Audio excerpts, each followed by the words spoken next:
इस कहानी के सभी कैरेक्टर्स फर्जी हैं और इनका किसी भी असली घटना से कोई ताल्लुक नहीं।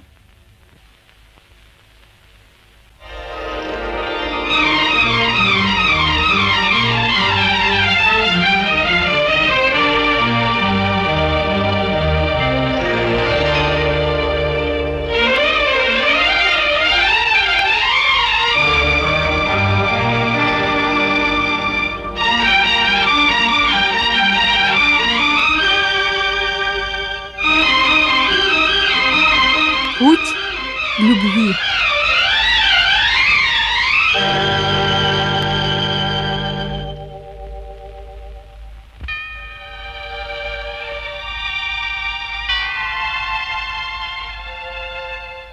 В Библии сказано, что когда Иисус Христос однажды проходил по рынку, Он увидел людей, побивающих камнями женщину. Он спросил причину этого, и они ответили, что она согрешила, и они убьют ее. На это Иисус сказал, что все верно, но только человек, который никогда не грешил, пусть бросит первым камень. И все они остановились. Иисус сказал, что самое большое наказание для человека, который согрешил, это его покаяние и слезы раскаяния.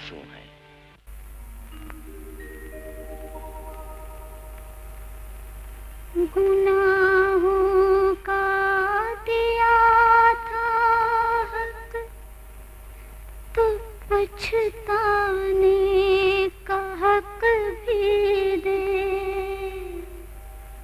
मुझे अपने किए पर आप शर्माने का हक भी दे। जो ठोकर खा चुका हो, उसको ठुकराने से क्या हासिल। अगर गिरने का हक था फिर संभल जाने का हक भी दे।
एक गुनाह हो गया, रूह खत्म हो गई।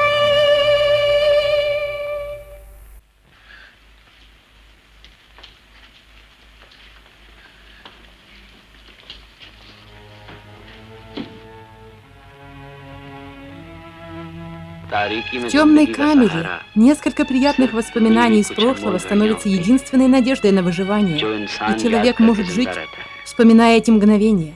Время может очень сильно изменить человека.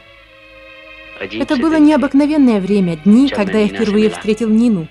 Я потерял мое сердце, когда мы поехали отдохнуть в Кашмир.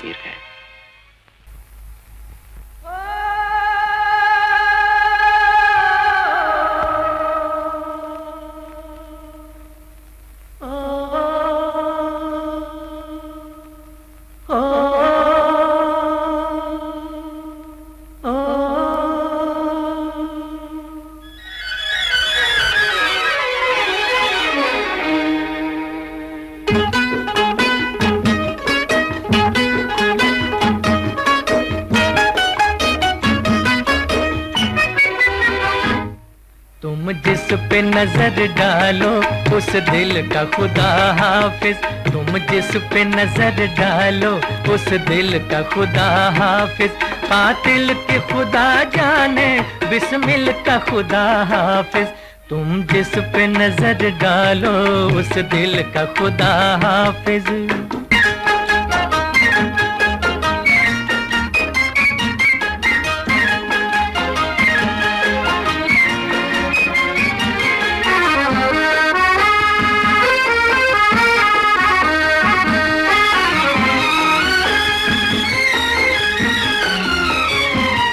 आ जाओ जो महफिल में एक जान सी आ जाए, आ जाओ जो महफिल में एक जान सी आ जाए, उठ जाओ जो महफिल से महफिल का खुदा हाफिज, उठ जाओ जो महफिल से महफिल का खुदा हाफिज, तुम जिस पे नजर डालो उस दिल का खुदा हाफिज, तुम जिस पे नजर डालो उस दिल का खुदा हाफिज, कातिल के खुदा जाने बिस्मिल का खुदा हाफिज, तुम जिस पे नजर डालो उस दिल का खुदा हाफिज।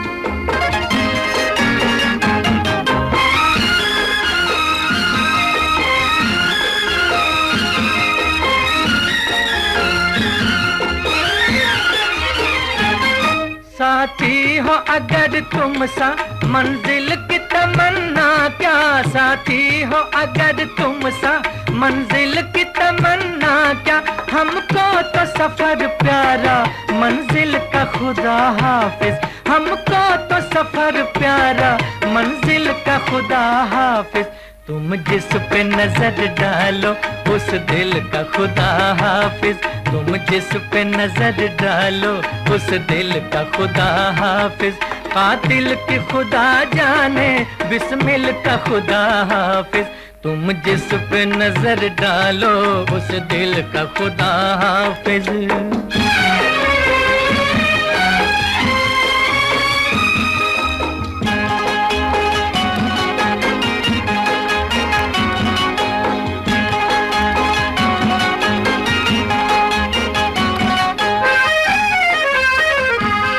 अब हम भी तुम्हारे हैं, कश्ती भी तुम्हारी है, अब हम भी तुम्हारे हैं, कश्ती भी तुम्हारी है, अब मुड़ के न देखेंगे साहिल का खुदा हाफिज, अब मुड़ के न देखेंगे साहिल का खुदा हाफिज, तुम जिस पे नजर डालो उस दिल का खुदा हाफिज, तुम जिस पे नजर डालो उस दिल का खुदा हाफिज, कातिल के खुदा जाने बिस्मिल का खुदा हाफिज, तुम जिस पे नजर डालो उस दिल का खुदा हाफिज।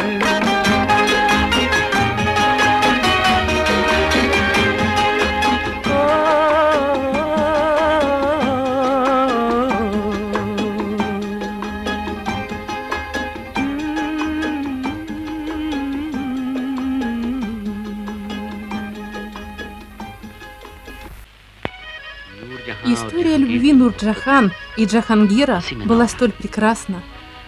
И эту любовную историю повторяют на протяжении веков. Возможно, поэтому был создан этот сад Нишат-Багх. Влюбленные могут прийти сюда и сжечь себя в огне своей любви. Я слышала, что пламя испепеляет мотылька. Но сегодня я не могу понять, это само пламя сгорает или мотылек. Возможно ли понять, кто сгорает? Я не столь удачлив, чтобы пламя поглотило меня. Но каждый листок этого сада повествует историю моей любви.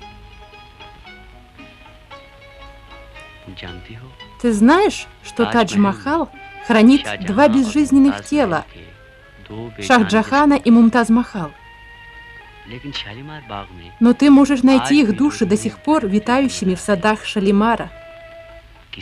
Кто-то спросил у них их имена и где они обитают. И что же они ответили? Они ответили: те, кто смертны, уходят к Богу после смерти. Но мы влюбленные, мы живем в самом сердце наших любимых. Это сад Чашма-Шахи. Здесь Нурджахан спросила Джахангира, видел ли он когда-нибудь жемчужину, которая была бы наполовину черная, а наполовину белая. На что Джахангир сказал ей, что он такую видел. Нурджахан, должно быть, спросила, где? Да. И Джахангир ответил, что это слезы из глаз красавицы, когда они смывают сурьму с ее век. Что на это сказала Нурджахан? Нурджахан поцеловала Джахангира. Могу ли я приблизиться к тебе?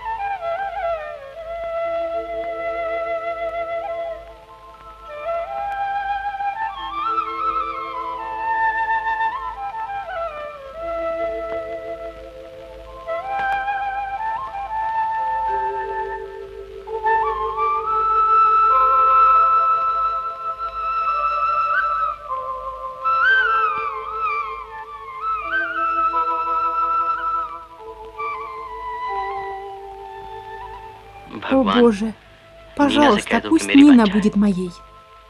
Боже, поведай, пожалуйста, Анилу, что я хочу принадлежать ему вечно. Боже, мы надеемся, что ты благословишь нас обоих.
Моя дорогая, иди ко мне. Пожалуйста. Что ты сказала? Может быть, это ветер, дуновение которого зажгло любовью два молодых сердца, которые были далеки друг от друга. Их обоих поглотил пыл любви. Иди же ко мне. हवा को देखो, नजारों को देखो, जो मुझसे है बढ़ के हंसी, मेरा हुस्न तो है निगाहों का धोखा, ये धोखा न खाना कहीं।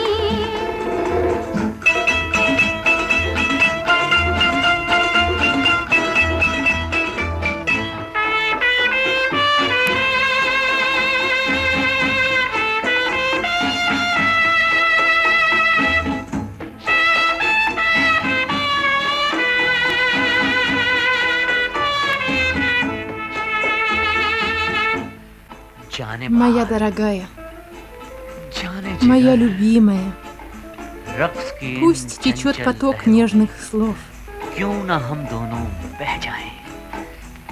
Пусть наше дыхание станет прерывистым. Будем шептать друг другу нежность. Приди в мои объятия. Пусть смешается наше дыхание.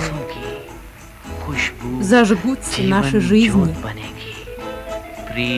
а наша любовь расцветет. Ведь так? ये सांसों की खुशबू, ये बातों का जादू, ये साजिश है हालात की, ये नगमों की बारिश, ये साजों की हलचल है बस एक ही रात की।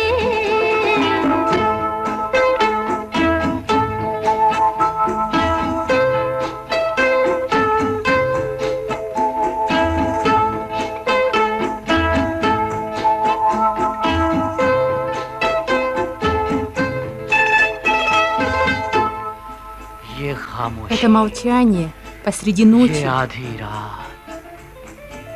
когда луна смотрит на нас своими сонными глазами.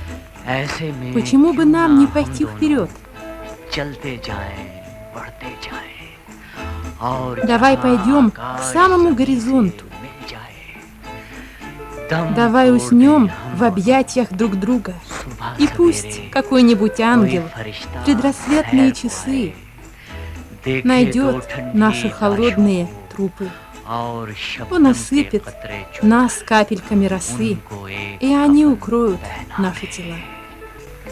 मेरा इस सफर में ये पहला कदम है, चलूंगी जिधर ले चलो, न राहों से वाकिफ न मालूम मंजिल, मैं हूँ बेखबर ले चलो, मैं हूँ बेखबर ले चलो, मैं हूँ बेखबर ले चलो।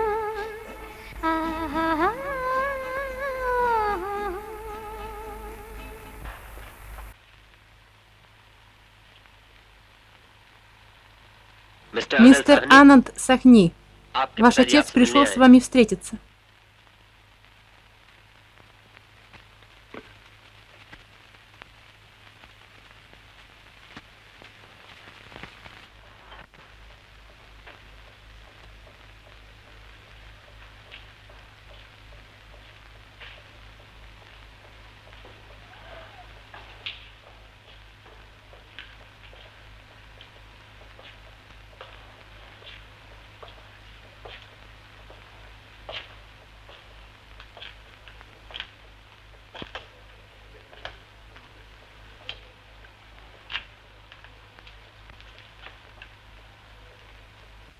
Анил, всякий раз, когда я совершал какой-нибудь грех, я себя строго наказывал. Но я никогда не сворачивал с праведного пути. Религия нуждается в вере, закон в справедливости. Но сегодня отец нуждается в своем сыне. Но, отец, я не совершал убийства. В ту ночь, около 10 часов, когда я вышел из дома в гневе, шел дождь и сильно гремел гром.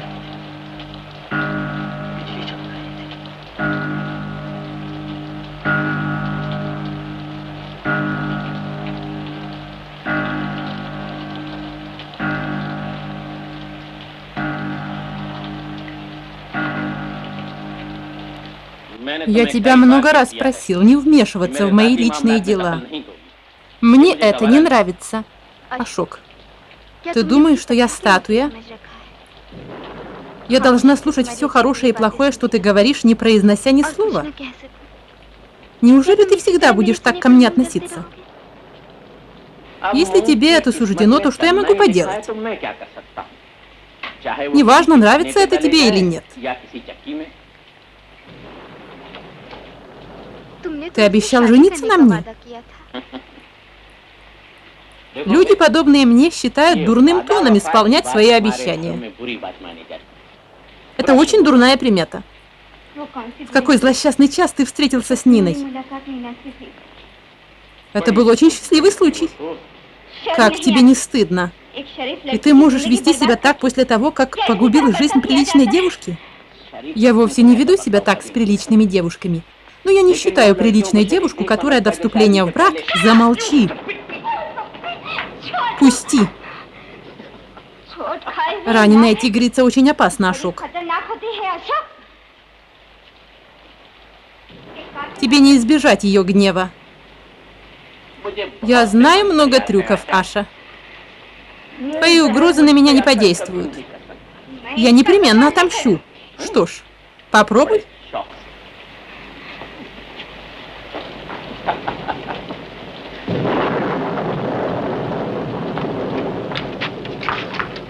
Здравствуйте, мистер Сахни. Вы, должно быть, пришли встретиться с миссис Сахни, но меня здесь нет. А где Ашок? Он пьет в своей спальне и вспоминает Нину.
Анил, ты иди в полицию, а я сообщу твоему отцу.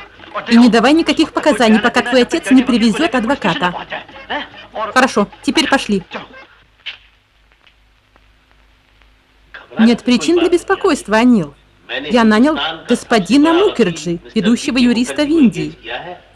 Расскажи ему правду.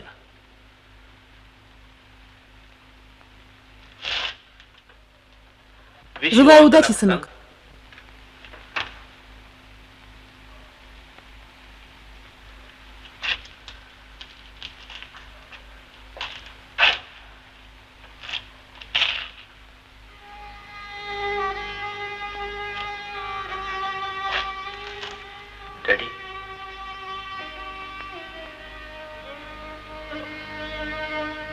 Анил, я не приму Нину как свою невестку. Но с сегодняшнего дня она будет жить в моем доме, как моя дочь.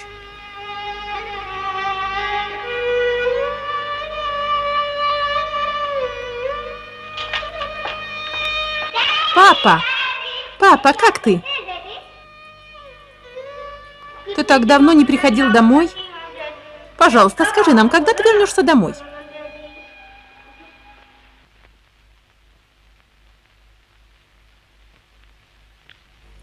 Господин Анил Кумар Сахни, вас обвиняют в том, что вы в Бомбее 14 ноября убили господина Ашока Шривастава в его квартире в 10 часов вечера. Вы признаете себя виновным или нет? Я не виновен. Ни один преступник не признает, что он совершил преступление. Ваша честь.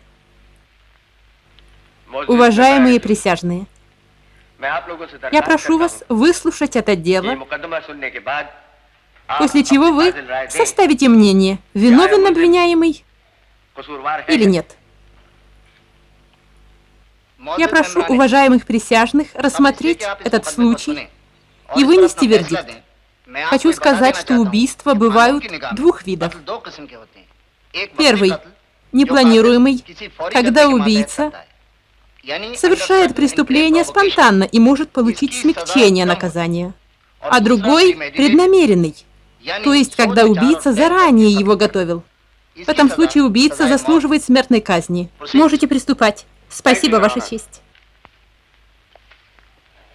Уважаемые присяжные, я представляю в этом деле сторону обвинения и буду выступать против подсудимого. А мой почтенный коллега, господин Мукерджи, которого специально вызвали из Калькутты в связи с этим делом, и который известен тем, что освобождает преступников, будет выступать на стороне обвиняемого как его адвокат. Большое спасибо, мистер Алик Хан. Меня и моего почтенного коллегу с давних пор разделяет одно противоречие. Он изо всех сил старается убивать людей, а я их спасать. Независимо от того, преступник обвиняемый или нет, вы пытаетесь его спасти. Независимо от того, виновен обвиняемый или нет, вы его хотите повесить. Тишина. Прошу прощения. Ваша честь. Почтенные присяжные, речь идет об убийстве. На первый взгляд, все очень ясно и просто. Определенно доказано, что убийство, безусловно, имело место. И Анил совершил это убийство. Анил Сахни – пилот высшего класса. Он также представлял Индию в хоккейных матчах на международном уровне. Он стал жертвой распущенного характера своей жены. Его спровоцировали на убийство своего друга Ашока Шривастава. Анил пришел в квартиру на Кармичейл Роуд в 10 часов вечера. А несколько минут спустя оттуда были слышны выстрелы. И Ашок умер. А история мести, которая повторялась со времен Адама и Евы, будет повторяться еще не раз. Я хотел бы представить нескольких свидетелей. Первый свидетель – Кивал Капур, из дома которого был украден револьвер. Господин Кивал Капур, друг обвиняемого Анила Сахни. Господин Кивал Капур, сколько лет вы знаете обвиняемого? Если мне не изменяет память, моя мать говорила, что мы родились в один и тот же день. Это было во время Дивали.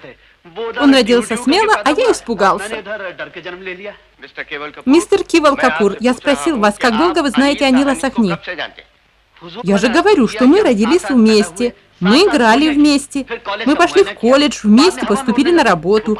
Он был смельчаком и стал пилотом, а я всего лишь помощником. Что вы знаете об отношениях между Ашоком и женой Анила Сахни?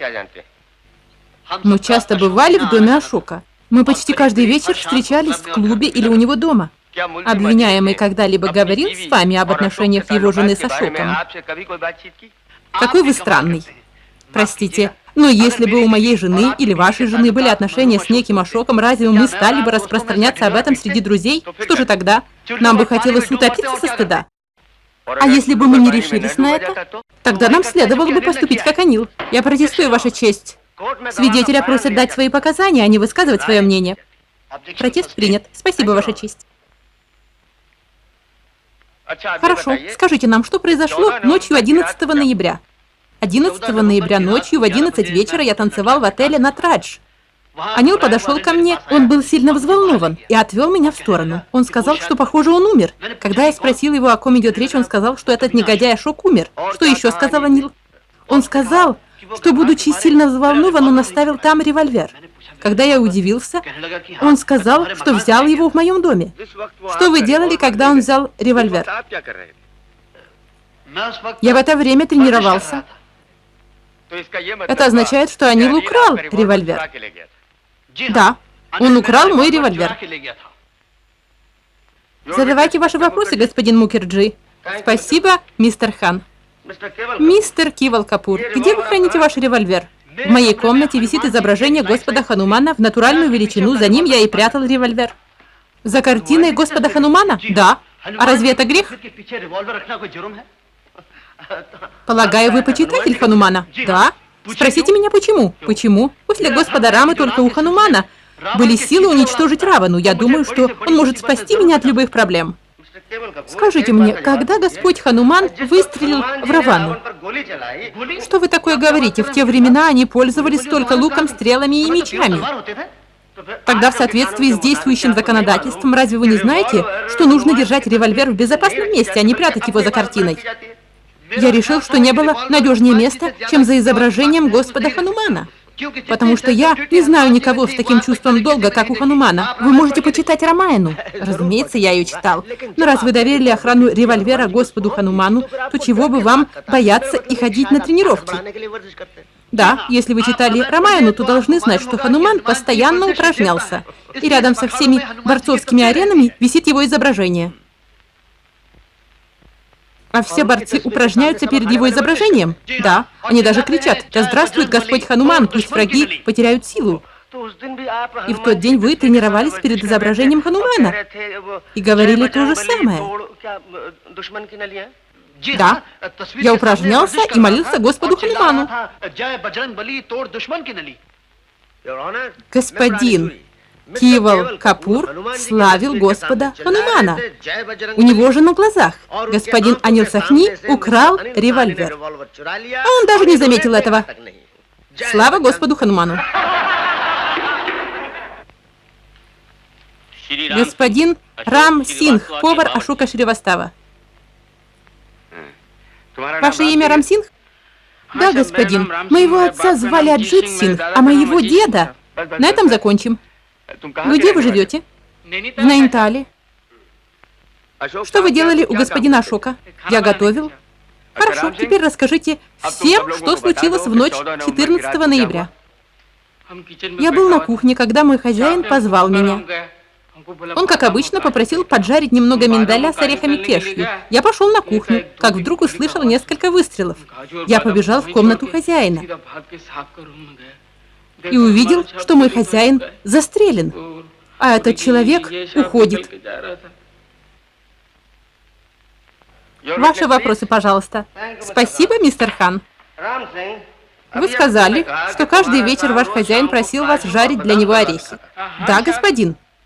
Он ел их с чаем или с кофе. Он никогда не пил ни чая, ни кофе, он всегда пил виски. Он пил виски в одиночку? Нет, господин, с женщинами. Рам Сингх, вы знаете имена этих женщин? Я не знаю их имен, но я знаю, что они ели. Очень хорошо. Какую же пищу вы готовили для них? Для христианок я готовил ветчину и индейку, а для индуистов я готовил шпинат и овощи, а для мусульманок курицу и баранину. Протестую, Ваша честь. Господин Мукерджи защищает своего клиента или пытается найти себе повара. Вы можете задавать свидетелю только вопросы, касающиеся этого дела. Как поведал нам Рам Сингх, у Ашока Шривастава был особый интерес к женщинам, а это имеет очень глубокую связь с нашим делом. Продолжайте, мистер Мукерджи. Спасибо. Когда ваш хозяин общался с этими женщинами, вы всегда были на кухне? Даже у меня есть подруга. Она очень хорошая, господин. Я собираюсь жениться на ней. Это прекрасная новость, Рамсинг. Если бы у вашего хозяина тоже было такое желание, то, возможно, он не был бы убит. Ваша честь, это недостойно чернить память покойного Ашока Шривастава. Протест принят. С вами была девушка в ту ночь, когда ваш хозяин был убит. Постарайтесь вспомнить. Да, господин, я помню. Тогда шел дождь, и сверкали молнии, и мы оба были очень напуганы. А кто был с вашим хозяином? Мадам Аша. Вы их видели? Когда я брала орехи, они ссорились. Он попросил ее уйти, а она сказала, чтобы он замолчал. Я испугался и вернулся на кухню. Затем я простился со своей дамой и проводил ее через заднюю дверь. Что было потом? После этого я услышал выстрелы. Вы только что сказали, что была гроза. Как же вы среди звуков грома различили шум от выстрелов? Это верно, гремел гром, но я все равно расслышал выстрелы. Но как вы могли услышать звуки выстрелов среди этого шума? Тогда я их услышал. Может быть, тогда стих гром? Да, господин. Так что вы смогли четко расслышать выстрелы? Да, господин. Нет, господин. Это должно быть было совпадение, господин. Очень хорошо. Совпадение. Ваша честь, присяжные, это было совпадение. Господин Алихан, все это было совпадение. Госпожа Аша. Где вы были в ночь убийства, госпожа Аша? Я была на квартире у Ашока. Что вы там делали? Он был моим женихом. Мы собирались пожениться. Я часто ходила к нему, и в тот вечер я тоже пошла туда. Что произошло той ночью? Когда я уже уходила оттуда, к Ашоку пришел господин Анил в очень сердитом настроении. У него в руках был револьвер. И когда я спросила, зачем он ему, он сказал, что хочет убить Ашока. Я пыталась остановить его, но он не слушал меня. Он вошел в спальню Ашока и закрыл дверь. Через некоторое время я услышала несколько выстрелов. Дверь открылась, и господин Анил вышел. А потом вы пошли в комнату и увидели мертвое тело Ашока. Поскольку в квартире, как и в самом здании, не стало электричества, я обнаружила Ашока мертвым спустя некоторое время. А рядом с ним был револьвер Анила. Спасибо, мистер Хан. Госпожа Аша, сколько времени вы знаете господина Ашока Шривастава? 3 года. Как вы впервые с ним познакомились? Была вечеринка в канун Нового года. Ашок пригласил меня на танец, и я согласилась. После танца он дал мне свою визитку и попросил меня о встрече. И вы встретились с ним? Да. Потому что он настаивал, чтобы я с ним встретилась. Госпожа Аша, вы всегда так легко соглашаетесь на свидание по первому приглашению? Конечно, нет. Тогда почему вы отправились на квартиру к Ашоку Шриваставу? Потому что он мне очень понравился. Потому что вы увидели, что он богат. Это неправда. Это правда. Я протестую, Ваша честь. Протест принят. Госпожа Аша, согласимся, что вы не пошли туда потому, что он богат, а потому, что этот человек вам понравился. Вполне возможно, что он действительно был хорошим человеком. Но я не пойму, как вы могли за одну встречу понять, что он был хорошим человеком. Бог даровал каждому человеку особые чувства, с помощью которых он может отличить хорошее от плохого. Это именно то, о чем я подумал, что за 10 минут вы можете узнать характер человека. Но это удивительно, что за 4 месяца вы не смогли распознать женщину, которая обманула вас и забрала у вас вашего избранника. Это потому, что она была замужем. А я всегда думала, что она никогда не пойдет на такие отношения с другим мужчиной. Госпожа Аша, почему бы вам прямо не признать, что Нина Сахни была красивее, чем вы? Красивее? Я получила титул мисс Бомбей. Ашок был из тех, кого манили новые женщины. А вы, прошу прощения, стали стары для него. Протестую, Ваша честь. Протест принят. Согласимся, что она не была лучше, чем вы. Вашего очарования в его глазах никто не мог затмить, но вы все же заметили, что Ашок увлекся Ниной Сахни. Да, они встречались тайно, без моего ведома. Когда я не могла больше этого терпеть, я поссорилась с Ашоком. Это имело плохой результат. В гневе он угрожал разорвать помолвку. Но я не согласилась. Почему вы не согласились разорвать помолвку? Что было причиной, по которой вы не могли разорвать с ним отношения? Ревность? Жадность? Одержимость? Нет. Я любила Ашока, я не хотела расставаться с ним. Я хотела, чтобы он принадлежал только мне, и никакой другой. Ясно. Протестую, Ваша честь. Ваша честь, господин Мукерджи не имеет права задавать вопросы, которые не связаны с этим делом. И сыпать соль на раны девушки, потерявшей любимого. Простите, Ваша честь. Это грех для меня сыпать соль на чьи-то раны, а вот повесить невинного человека, по мнению моего коллеги, дело весьма благородное. В любом случае, госпожа Аша, как вы только что сказали, вы любили Ашока и по этой причине не могли оставить его. Неудивительно, что вы ходили к нему на квартиру каждый вечер. Я имею в виду, какова была ваша любовь? Была ли это платоническая любовь, чистые отношения или... Протестую, Ваша честь. Моему коллеге должно быть стыдно задавать подобные вопросы. Мне стыдно, господин Али хан. Вы будете чувствовать себя неловко, если я стану рассказывать сказки на ночь. Вы правы, господин хан, забудьте то, что произошло прошлой ночью. Но есть одна вещь, госпожа Аша. Вы последний человек, который видел Ашока Шривастава живым в ту ночь. Можете ли вы сказать мне? Последний человек, видевший Ашока живым, не я, а господин Анил. Разумеется, прошу прощения. Я имею в виду, вы были первой женщиной, видевшей мертвое тело Ашока.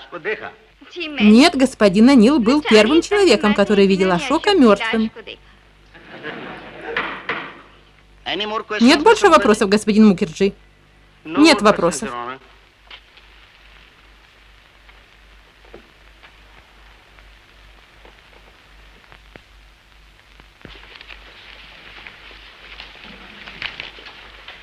Аша.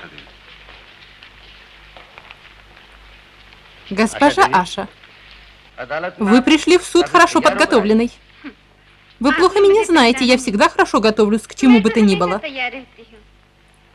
Могу ли я угостить вас ужином? Только не сегодня. Сегодня я не готов. Как хотите. До свидания. До свидания.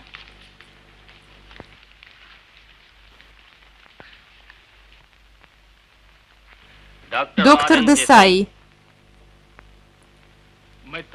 я констатировал, что Ашок Шривастав был застрелен у висок, от чего он и умер.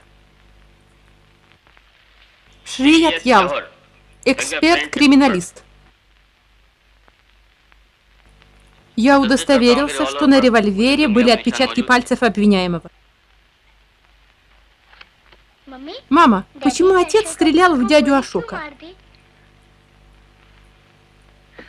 Мальчики в моей школе говорят, что он любил маму. Но я тоже люблю маму, и папа одобряет это. И я люблю ее, верно, мама? Но папа мне ничего не говорил. Как я жалею, что я не такой же ребенок, как вы. Рай Бахадур Гьянчанд Сахни, отец обвиняемого. Рай Бахадур, это правда, что этот брак был заключен против вашего желания? Да. Но каждый отец несет ответственность за хорошие и плохие поступки своего сына. Это означает, что отец пытается возложить ответственность на себя и спасти сына любой ценой. Мой дорогой коллега, когда вы хотите, чтобы чей-то сын был повешен, то разве это проблема, если отец пытается спасти своего сына? Госпожа Нина Сахни, жена обвиняемого. Миссис Сахни, сколько лет вы состоите в браке? 7 лет. Был ли это брак по любви? Да. За эти 7 лет ваш муж когда-либо дал вам повод пожаловаться? Нет. Вы жалеете, что уехали из Франции и поселились в Индии? Нет. Мой отец был индийцем, и я очень любила моего отца. Вот почему я всегда молилась, чтобы мой муж тоже был индийцем. Миссис Сахни, с какого времени вы знаете Ашока? С прошлого года. Ашок был близким другом Анила. Он знал Анила на протяжении многих лет и уехал в Америку по делам бизнеса. Когда он вернулся около года назад, я с ним познакомилась.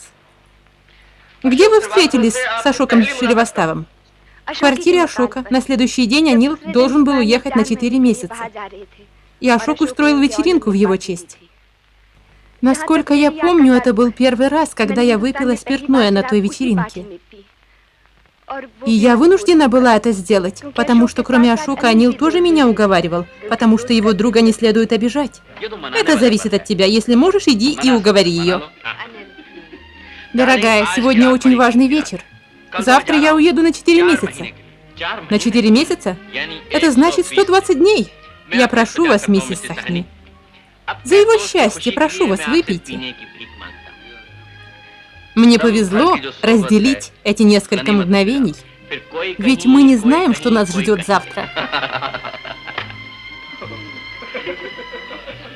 Пожалуйста. Пейте. Выпейте все, чтобы каждый глоток принес Анилу счастье.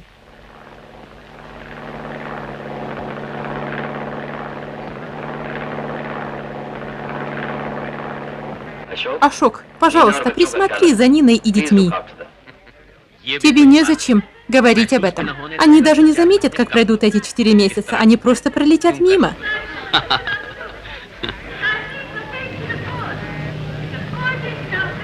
До свидания, Нина. До свидания. До свидания.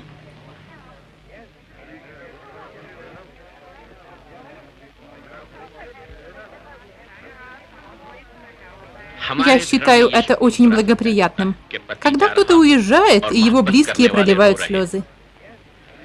Любовь в сердце, а не в глазах. Дорога любви очень неровная. Нужно идти по ней осторожно.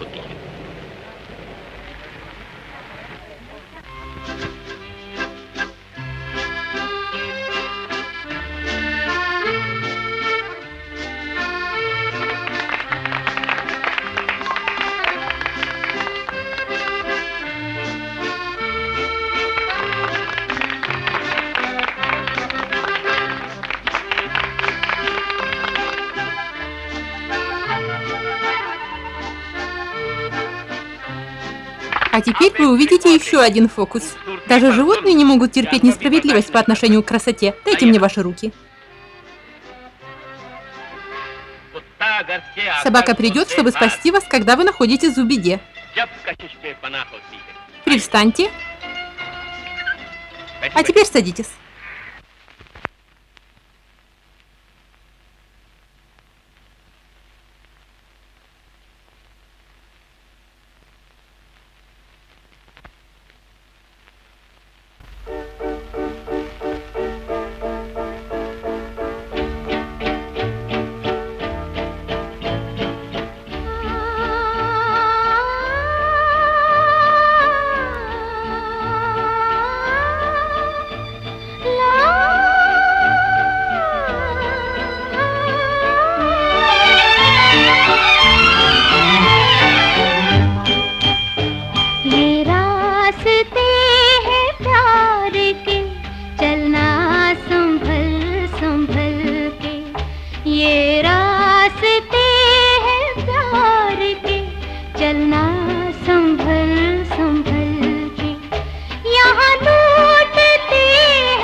वादियाँ ये लाया, गुजरेगी उम्र सारी पहलू बदल बदल के, ये रास्ते हैं प्यार के, चलना संभल संभल के।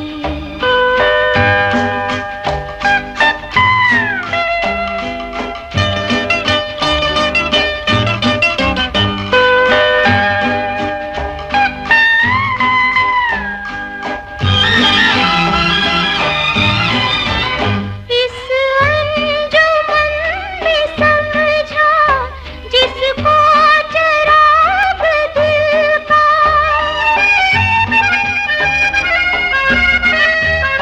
इस अंजुमन में समझा जिसको चराग दिल का, देखा करीब से तो निकला वो दाग दिल का, निकला वो दाग दिल का।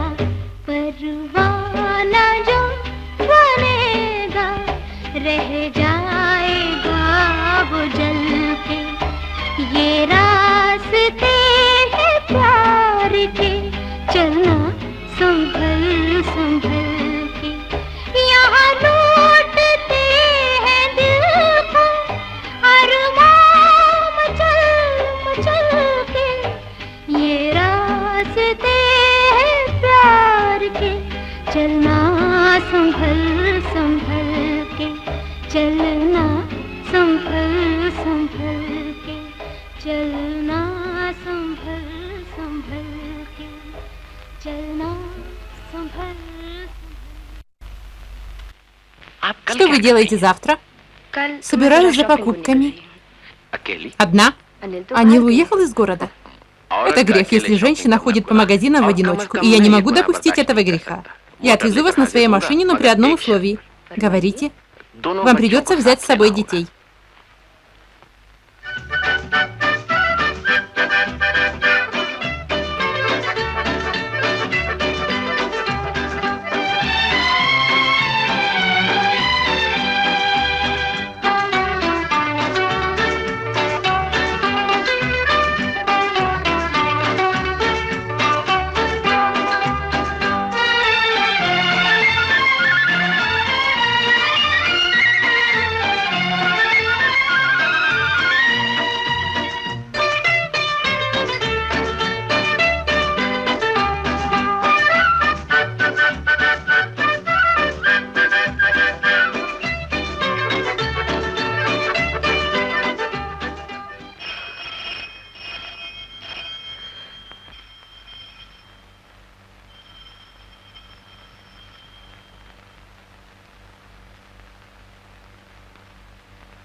Кто там? Ашок.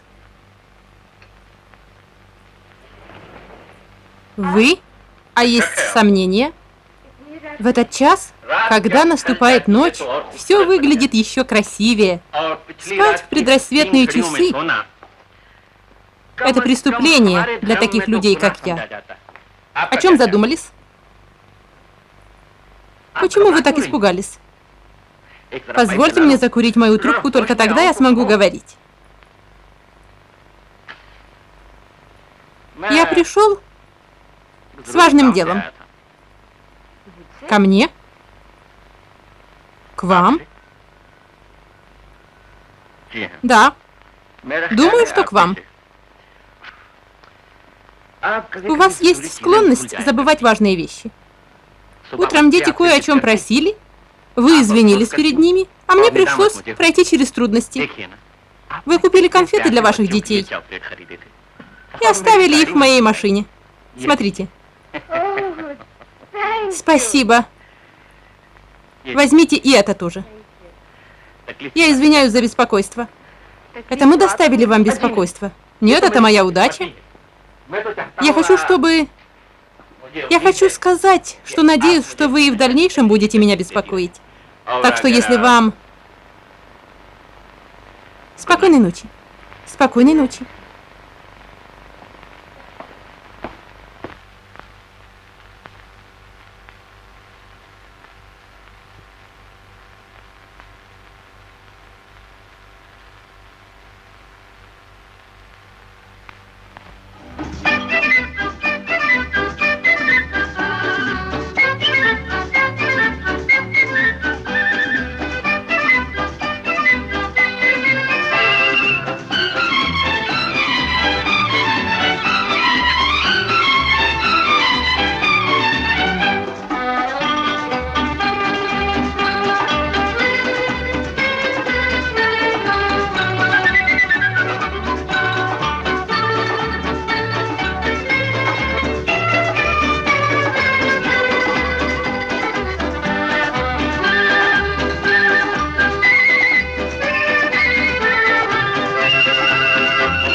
Этот слегка нахмуренный вид говорит мне, что вас что-то беспокоит, и вам не хватает своего мужа, который уехал за границу.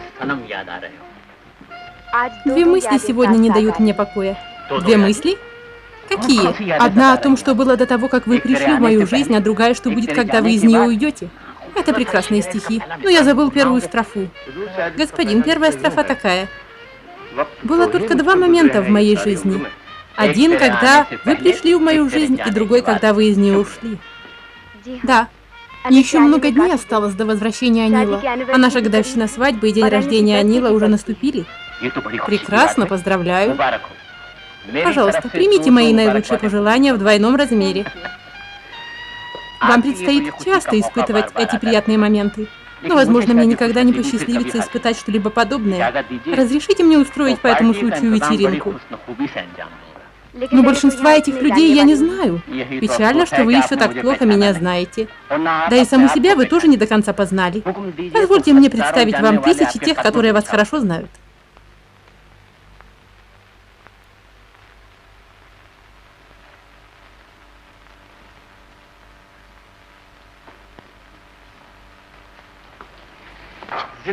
Если человеку случается испытать только одно мгновение счастья в жизни, то он уже вправе гордиться своей судьбой. Но сегодня большая удача. Совпали сразу два счастливых случая. День рождения Анила и ваша годовщина свадьбы. Желаю вам большого счастья. Спасибо. Возьмите.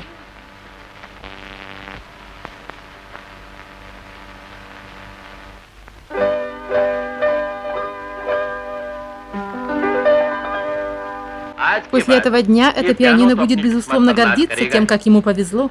Но я хотел предложить вам кое-что.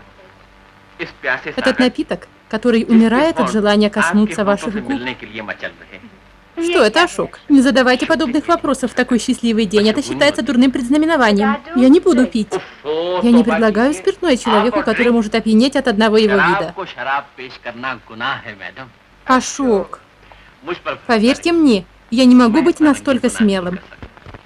Пожалуйста, возьмите же. Возьмите. За тех, кто отсутствует. Пейте. Счастливого дня рождения.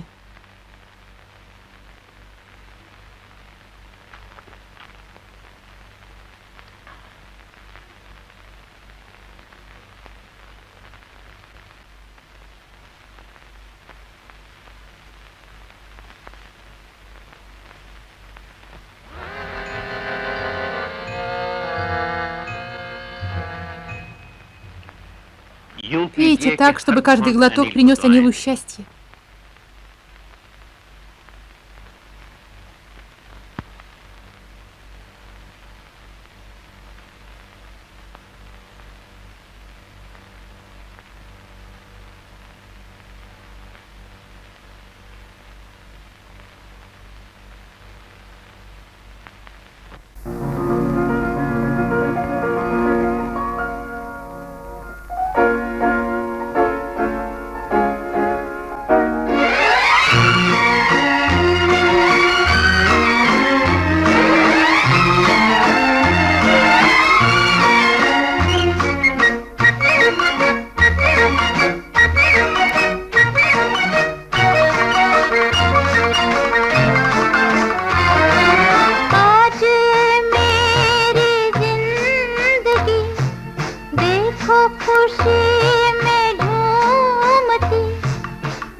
जाने चली कहाँ,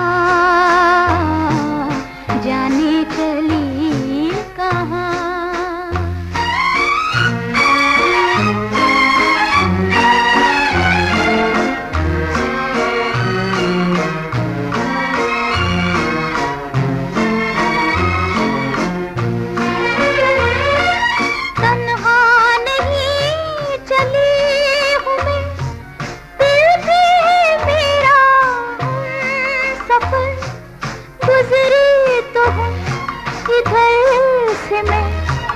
फिर भी नहीं है रे गुजर, तन्हा नहीं चली हूँ मैं, दिल भी है मेरा सफर, गुजरी तो हूँ इधर से मैं, फिर भी नहीं है रे गुजर। जर्रों में भी मुझको आ गई है जिंदगी कहाँ, है जिंदगी कहाँ। आज ये मेरी जिंदगी देखो खुशी में झूमती, जाने चली कहाँ, जाने चली कहाँ।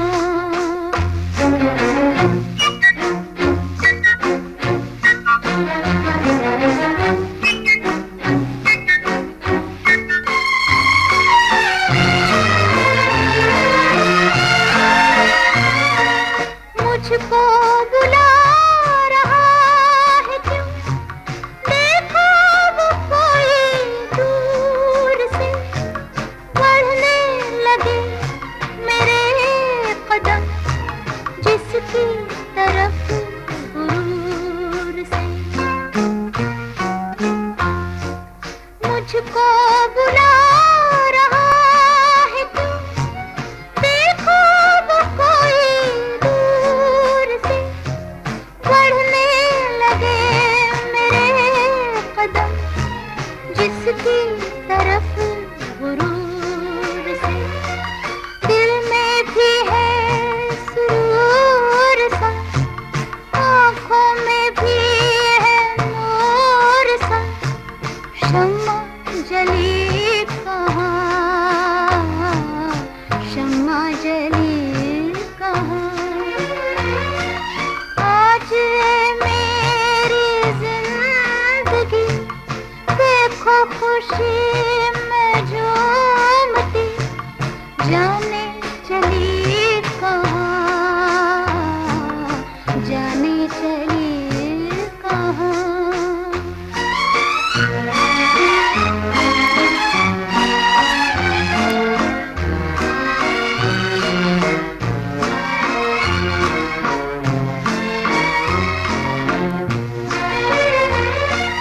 राहों में मेरी फूल है, तारे मेरी निगाह में, अपना मुझे पुकारना, डूब चली हूँ चाह में। राहों में मेरी फूल है, तारे मेरी निगाह में, अब ना मुझे पुकारना, डूब चली हूँ चाह में। अपना नहीं है कुछ पता, है मेरी बेखुदी बता, तूने चली कहाँ, तूने चली कहाँ।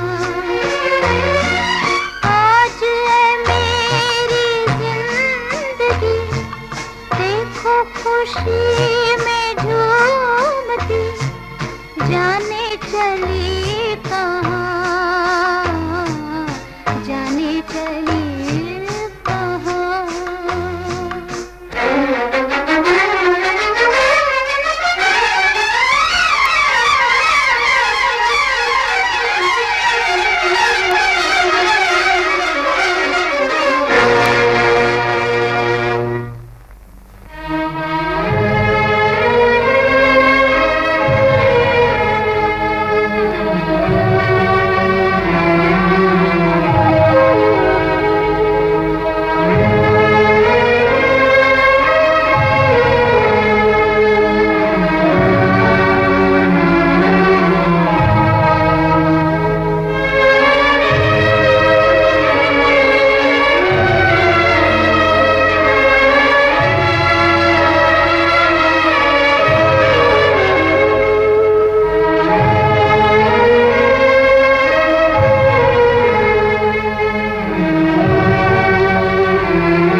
Мама!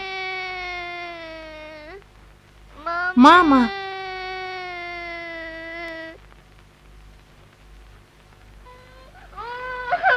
Мама! Мама! Мама! Мама!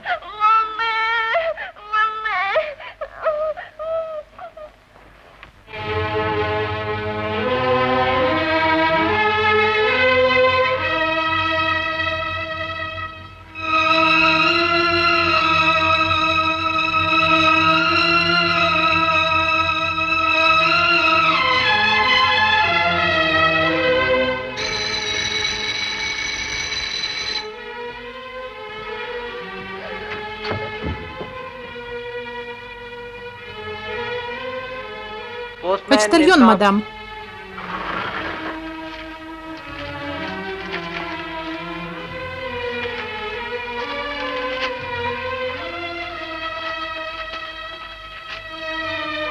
Нина, эта ночь была самой прекрасной в нашей жизни. Я хотел бы остаться с тобой. Пусть ты не моя, но ты будешь жить в моем сердце.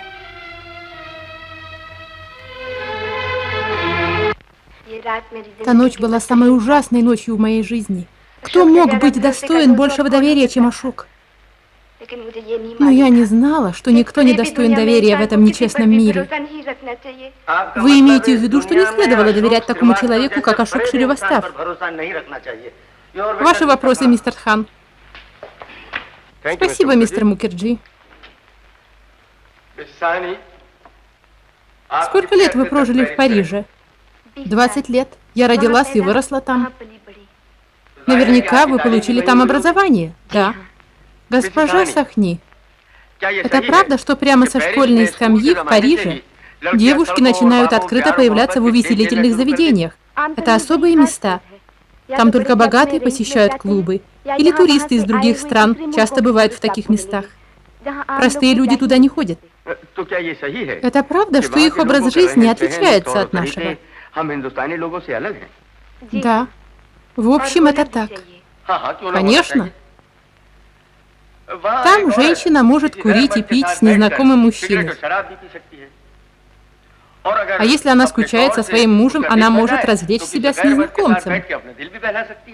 А если ей и это наскучит, тогда она может развестись с мужем. Такие вещи там не считаются аморальными.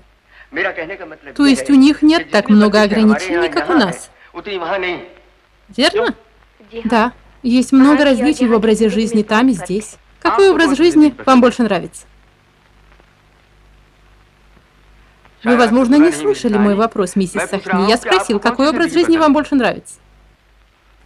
Ваше молчание говорит о том, как женщина, проведшая 20 лет своей жизни в романтике парижских вечеров, сможет вести счастливую жизнь с индийским мужем. В ваших показаниях вы говорите, что в отсутствие Анила вы сопровождали Ашока в клубы и на танцы. Уверен, то же было и со спиртным. Вы и в этом составляли ему компанию. Я протестую, Ваша честь. Госпожа Сахни в своем заявлении сказала, при каких обстоятельствах она выпила впервые спиртное, и ее уговорил Ашок Шривастав. Господин Мукерджи, вы не можете возражать против вопросов, связанных с этим делом, но, Ваша честь, продолжайте, мистер Хан. Спасибо, Ваша честь. Миссис Сахни, вы хотели сказать, что на праздновании годовщины свадьбы, которая проходила в вашем доме, зная, что вы не пьете, Ашок Шривастав заставил вас пить? Да. Значит, он привязал вас веревкой или вынуждал вас каким-то иным способом. Он насильно открыл вам рот и напоил вас. Я этого не говорила. Тогда что вы имели в виду под тем, что он вас заставил? Я имею в виду, что он вынудил меня выпить. Госпожа Сахни, бокал, из которого вы пили, чей он был? Мой. А чьи руки поднесли бокал к вашим губам? Мои. А кто из него выпил? Я выпила. Тогда каким же образом вас заставили? Я хочу сказать, что он настаивал на том, чтобы я выпила. Так, по-вашему, настаивать и применять силу – это одно и то же? Может, господин Мукерджи скажет мне, что эти два слова означают то же самое? Вы, возможно, забыли, что вы берете показания у нее, а не у меня. Если вы действительно хотите это знать, то я к вашим услугам сразу же после суда. Тишина! Я предупреждаю вас обоих, что это суд, а не общественное собрание. Простите, Ваша честь. Миссис Сахни, считаете ли вы, что употребление алкоголя это плохо? Я думаю, что для женщины пить это очень плохо. Несмотря на то, что пить алкоголь это плохо, вы поддались на настойчивые уговоры Ашока. Да. Если вы совершили под его влиянием один плохой поступок, тогда вы могли... Что вы хотите этим сказать? Я пытаюсь сказать, что вы поощряли Ашока. Это ложь. Если бы это было так, зачем мне рассказывать об этом Анилу? Потому что у вас не было другой альтернативы. Анил вернулся внезапно, и понимая, что он обо всем узнает, вы создали фиктивную историю вашей невиновности. Вы сделали ответственным за все ваши грехи человека, которого вы назвали заговорщиком. Это ложь. Я рассказала Анилу правду. Ашок обманул меня? Может быть. Госпожа Сахни, вы общались с Ашоком в течение 4 месяцев. Разве не правда, что вы дали ему шанс встречаться с вами все это время? Миссис Сахни, вы образованная и умная женщина. Вы пытаетесь убедить присяжных в том, что в течение 4 месяцев у него были определенные планы относительно вас, а вы не замечали, каковы его намерения. Миссис Сахни, ваш любовник умер, и сейчас все раскрылось. Вы пытаетесь доказать, что вы верная жена.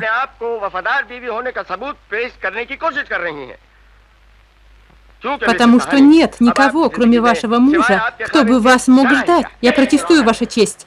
Мой коллега забывает, что суд следует уважать, и он не может говорить подобные пошлости и демонстрировать свое истинное лицо. Протест отклонен. Продолжайте, мистер Хан. Спасибо, Ваша честь. Что осталось еще доказывать?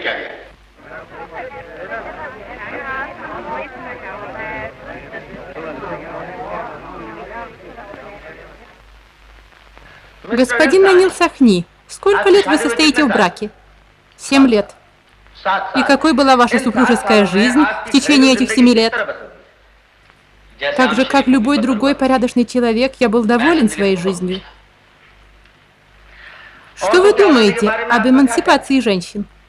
Я считаю, что мужчина и женщина должны иметь равную свободу.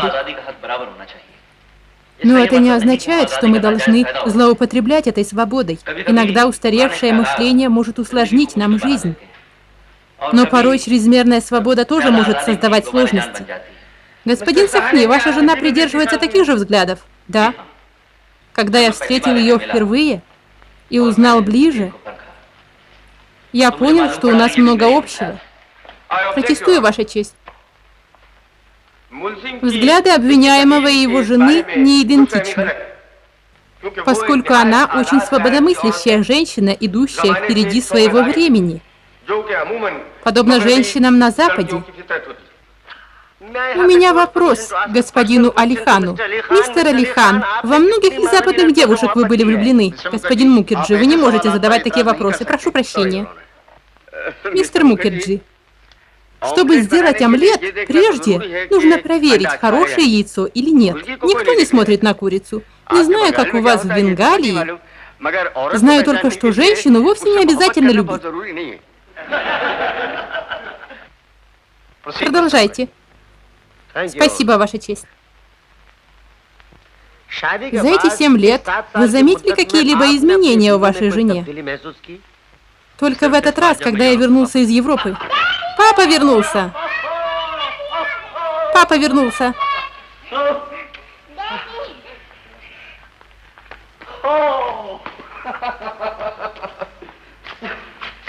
У меня было все, только вот от тебя не было весточки. Я так счастлив.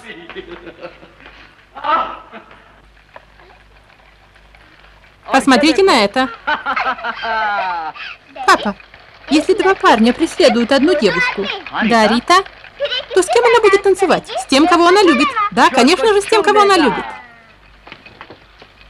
Это твой пистолет.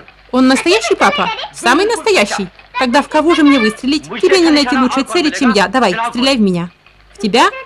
Паван боится. Я не боюсь.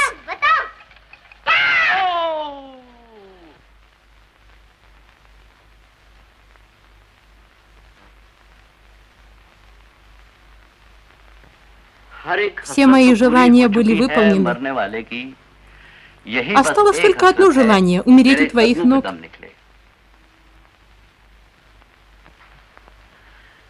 Было время, когда кто-то убил меня. Сегодня дети повторяют то же самое. Почему ты такая грустная? Если кто-то бросил на тебя злой взгляд, то я отгоню эти злые чары. Если кто-то улыбнулся тебе, тогда я заберу его улыбку. У меня для тебя драгоценный дар, который и через 300 лет выразит мою любовь.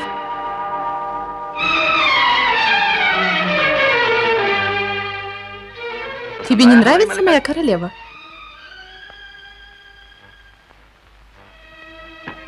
Моя дорогая, твой повелитель желает получить ответ. Спасибо, повелитель. Я рад, моя королева, но ты не можешь быть королевой для всего мира. Клянусь красотой этого Тадж-Махала, если кто-то посмеет взглянуть на тебя, то из нас в живых останется только один.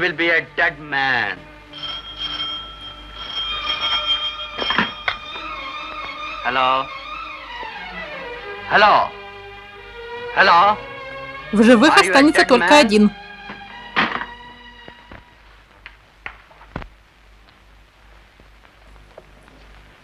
Похоже, у тебя сегодня нет настроения. Как ты себя чувствуешь? Ты все дурачишься. Я к тебе со всем уважением, а вот ты какая-то странная. Хорошо, я заслужил это. Анил, ты ведешь себя сегодня как ребенок.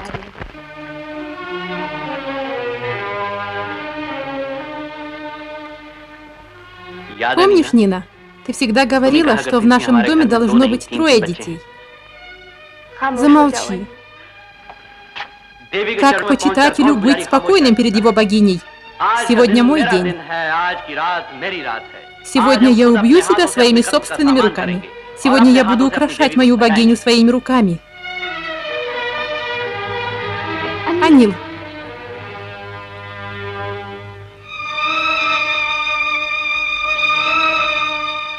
Анил, ты иди, а я переоденусь и приду. Пожалуйста, Анил. Как скажете, мадам. Я позволю убийству сойти тебе с рук.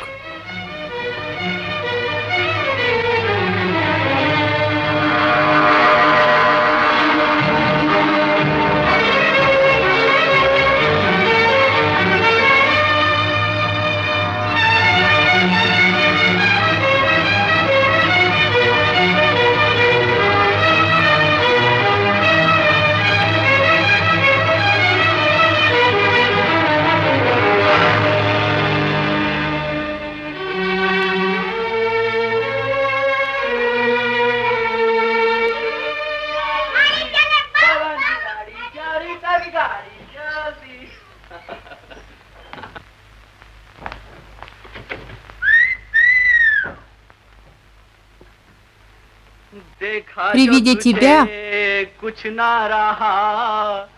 я забыл обо всем, кроме тебя.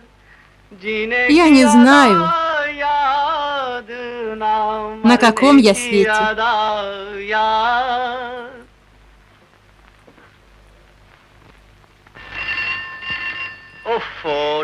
Дорогая, этот телефон как мой соперник. Давай сходим куда-нибудь. Иди и заводи машину, а я возьму трубку. Хорошо. Алло, говорит Нина.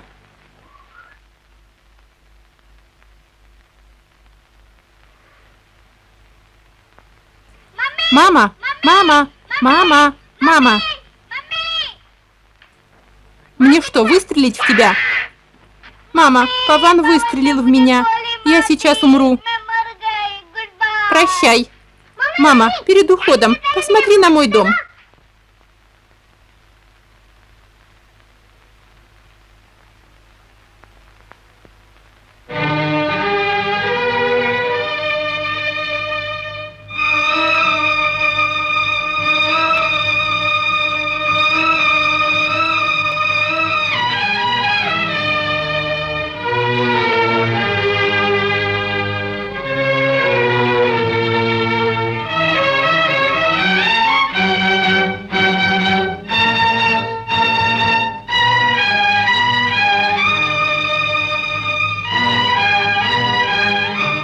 Нина, это тебя.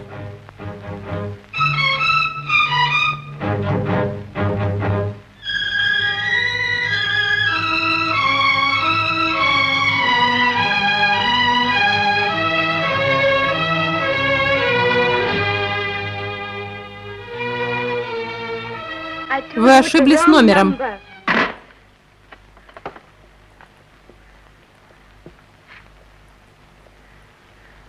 Дай мне свои руки. Поехали.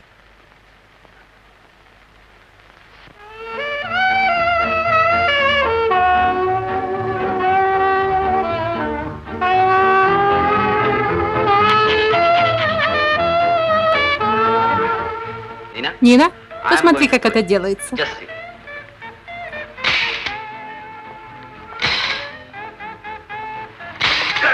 Замечательно. Спасибо. Нина, твоя очередь. Пожалуйста, Аниль, пожалуйста, Нина. Она очень везучая. Однажды она уже приходила сюда со своим другом. Он был замечательный.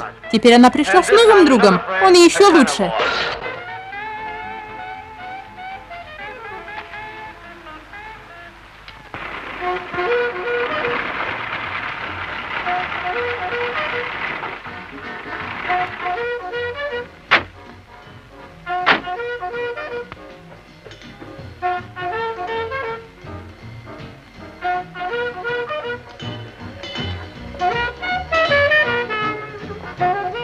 Добрый вечер, сэр. Добрый вечер. Ваш столик там.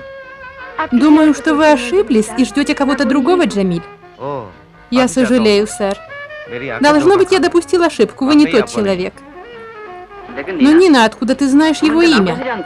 Я известный поэт, Джамиль Лакхнави. Я работаю официантом днем, а ночью пишу стихи. Госпожа принимала участие в одном из моих концертов. Я написал стихотворение в подражание Мирзе Галибу. Однако оно получило признание. Там говорится, это невежество не случайно, Джамиль. В этом, несомненно, кроется какая-то тайна.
Как мирно они оба спят. нет дела до этого мира. Но когда они вырастут, они поймут все. И что я скажу им тогда? Что скажет им этот мир? И смогут ли они понять? Анил, я хочу сказать тебе кое-что. Не говори, Нина. Возможно, я не смогу этого вынести. Я содрогаюсь при взгляде на твое испуганное лицо. Внутри тебя идет борьба, скрыть или рассказать мне все. Я чувствую, что вокруг меня тьма.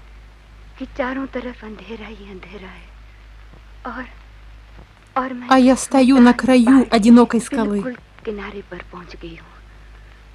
Анил, пожалуйста, спаси меня. Пожалуйста, не дай мне упасть. Спаси меня.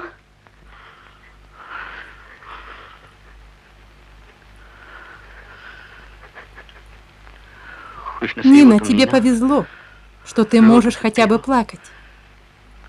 Посмотри на меня. Слезы в моих глазах, а улыбка на моих губах. Обещай мне, что ты никогда не оставишь меня. Дорогая, я не оставлю тебя даже на мгновение. Каждый миг ты будешь со мной. Всякий раз, когда я смотрю на синеву небо во время полета, я могу видеть только тебя. Анил, послушай, Нина. Однажды налетел сильный ураган, но я сказал ему, что никто не сможет погубить меня. Потому что моя Нина будет ждать меня.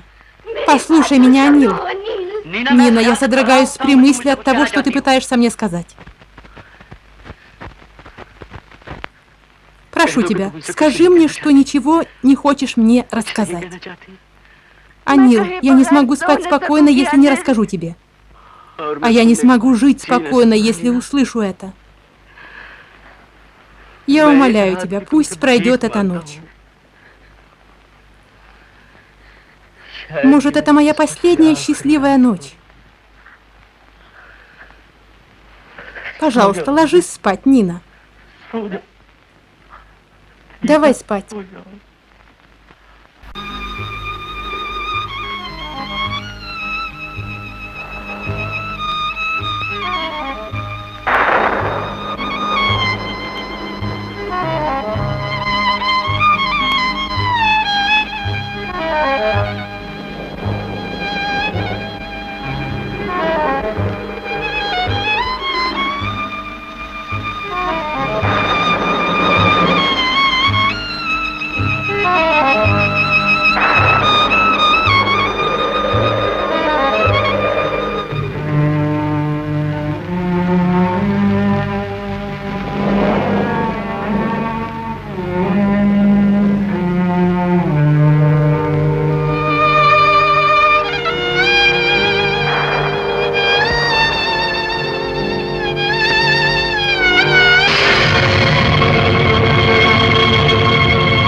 जुल्फ लहराई तेरी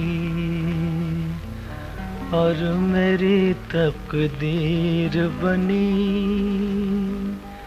कोई देखे जरा क्या प्यार की तस्वीर बनी। जब कभी बढ़ने लगे शाम के ठंडे साए,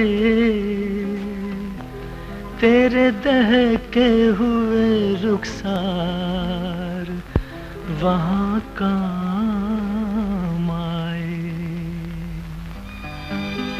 गर्दिशे दहर ने जब जब भी उछाला मुझको, तेरी मखमूर निगाहों ने संभाला मुझको। कोई मुझसे पूछे कि तुम मेरे क्या हो, मेरे प्यार की एक हंसी इल्तिजा हो। कोई मुझसे पूछे कि तुम मेरे क्या हो, मेरे प्यार की एक हंसी इल्तिजा हो। कोई मुझसे पूछे कि तुम मेरे क्या हो।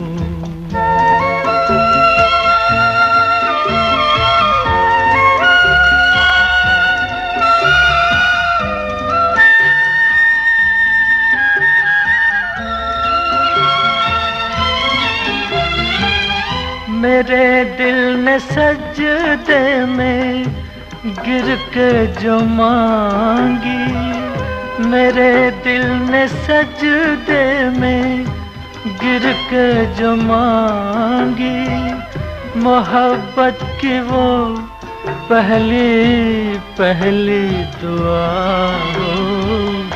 कोई मुझसे पूछे कि तुम मेरे क्या हो।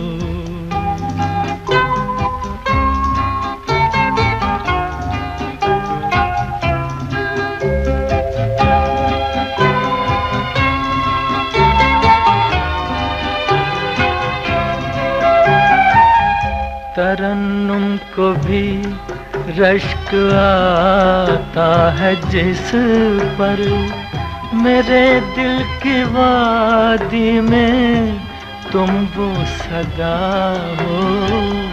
कोई मुझसे पूछे कि तुम मेरे क्या हो।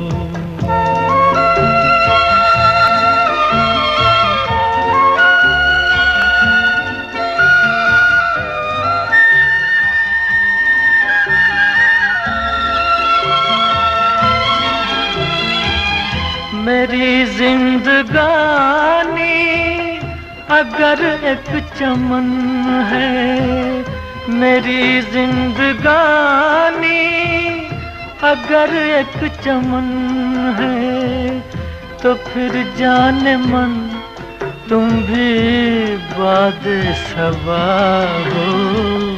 कोई मुझसे पूछे कि तुम मेरे क्या हो, मेरे प्यार की एक हंसी इल्तिजा हो। कोई मुझसे पूछे कि तुम मेरे क्या हो।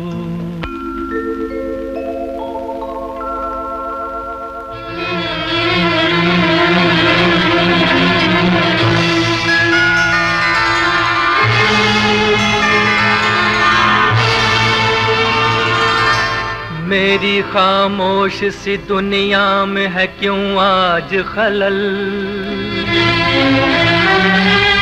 मैंने देखा है कहीं टूटा हुआ ताजमहल।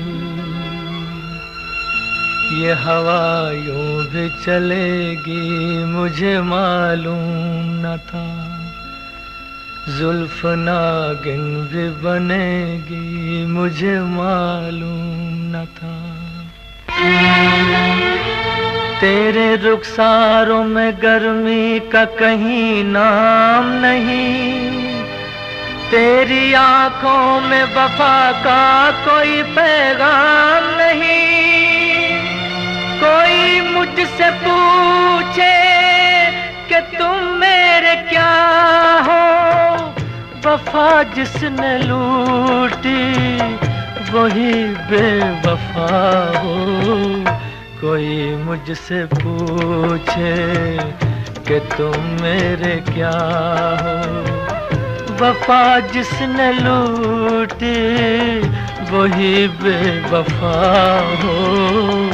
कोई मुझसे पूछे कि तुम मेरे क्या हो।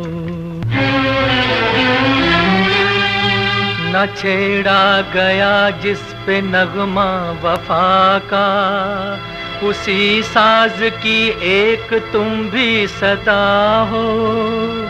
जो देता है आंखों को रंगीन धोखा, वही खूबसूरत सा झूठा नशा हो। जरा अपने दिल से तो ये पूछ देखो, मेरे हो या तुम गैर का आसरा हो। मेरे हो या तुम गैर का आसरा हो।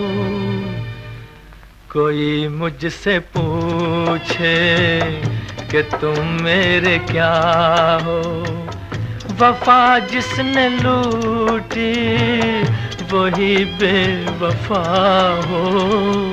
कोई मुझसे पूछे कि तुम मेरे क्या हो, तुम बेवफा हो। तुम बेवफा हो, तुम बेवफा हो, तुम बेवफा हो।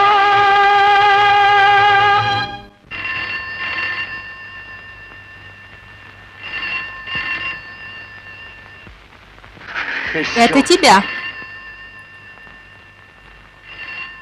Это тебя. Идем со мной.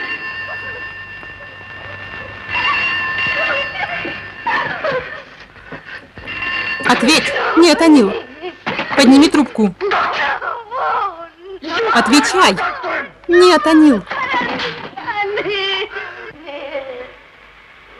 Я была неверна тебе. Я упала в собственных глазах, Анил. Моя честь была опозорена. Никто не сможет стереть этого. Никто не сможет этого стереть.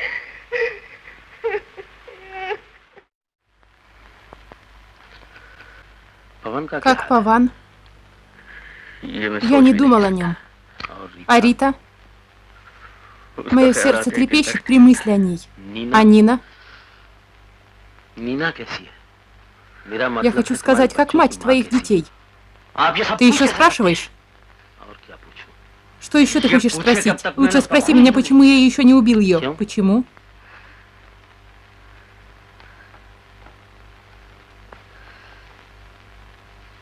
Я люблю Нину. И что теперь?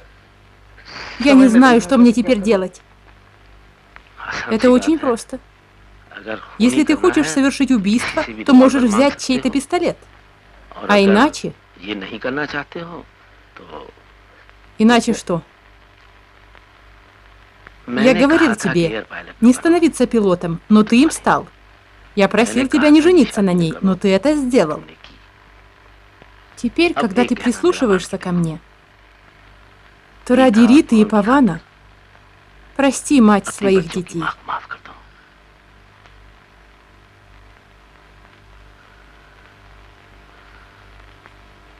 Папа, ты можешь найти много женщин, но матери для Риты и Павана ты не найдешь.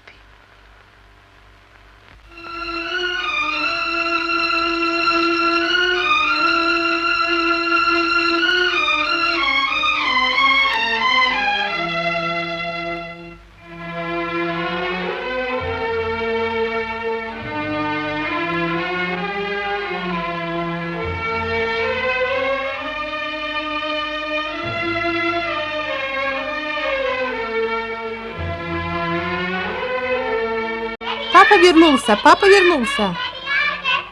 Папа вернулся!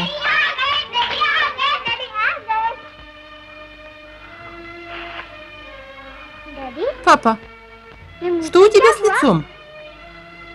Я упал, детка. Ты упал? Да, Паван. Твой папа упал с очень большой высоты. Ведь ты же вырос, как ты мог упасть? Мы все продолжаем падать, даже когда вырастаем, верно, папа? Но я никогда не видела, чтобы мама упала. Мама, тебе нужно всегда быть рядом с папой, чтобы помочь ему, если он упадет.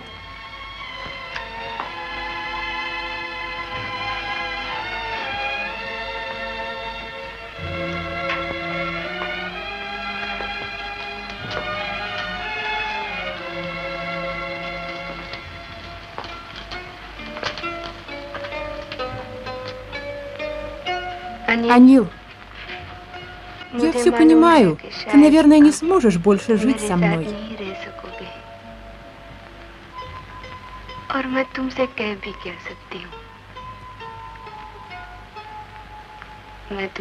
Я тебя недостойна.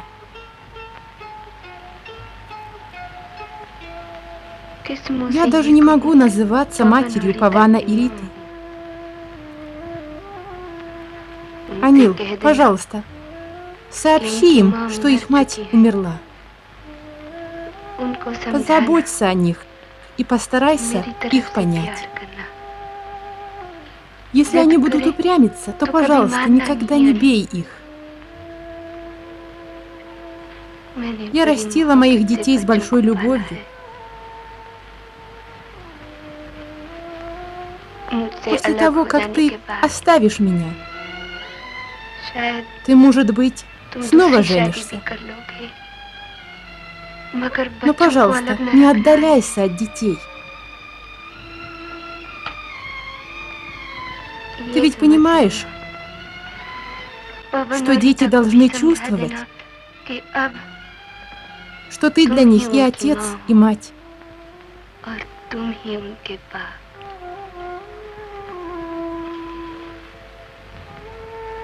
Куда я пойду, если оставлю Павана, Риту и тебя? Мой мир здесь. Как я буду спокойно жить, если уйду отсюда?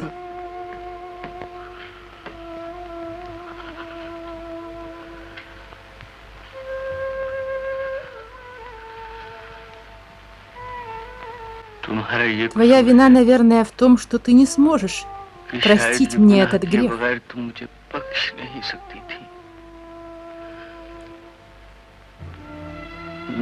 А моя вина будет в том, что я никогда не смогу простить тебя. Но что сделала Рита? В чем вина Павана?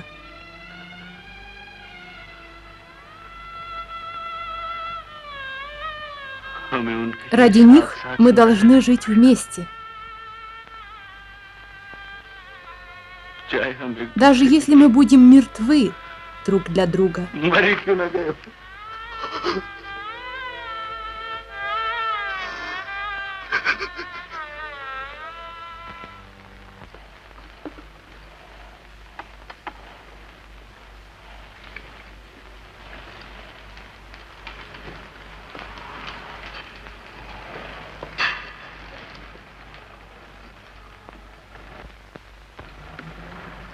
Самым большим наказанием за грех является тяжесть этого греха.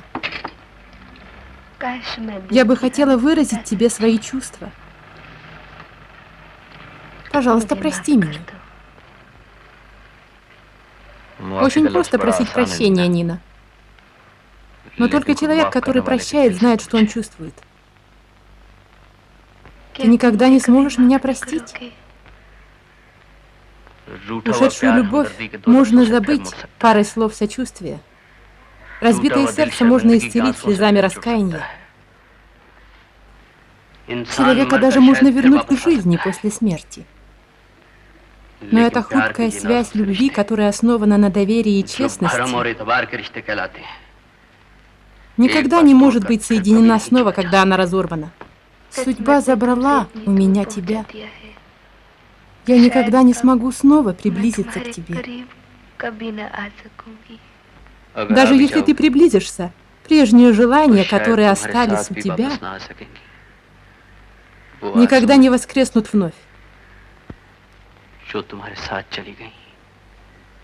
Они мертвы и похоронены навсегда.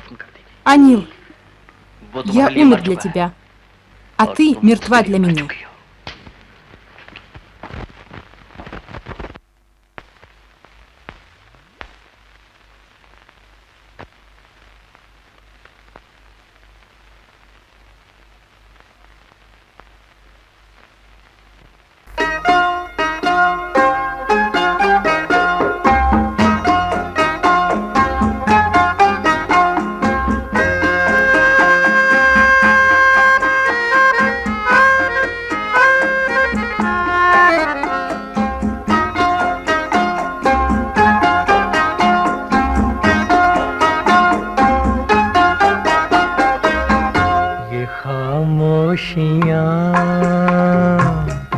ये तन्हाइयाँ मोहब्बत की दुनिया है कितनी जवां है। ये खामोशियाँ ये तन्हाइयाँ मोहब्बत की दुनिया है कितनी जवां। ये खामोशियाँ ये तन्हाइयाँ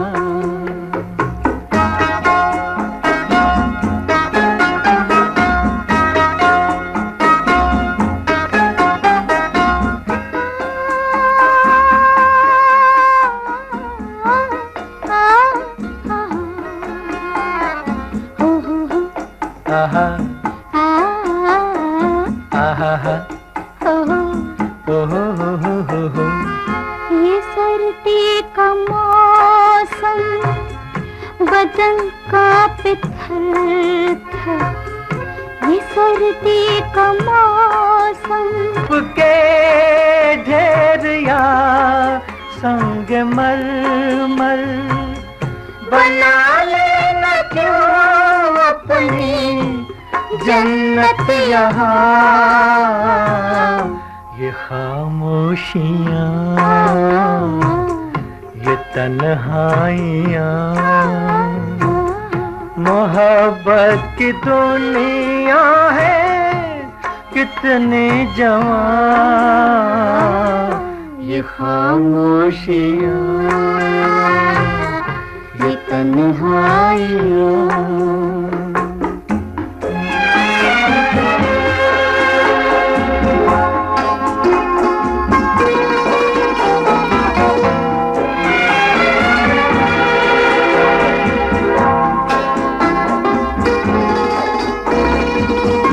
ये ऊंचे पहाड़ों के मगरूर साए ये कहते हैं इंसान नजर तो मिलाए।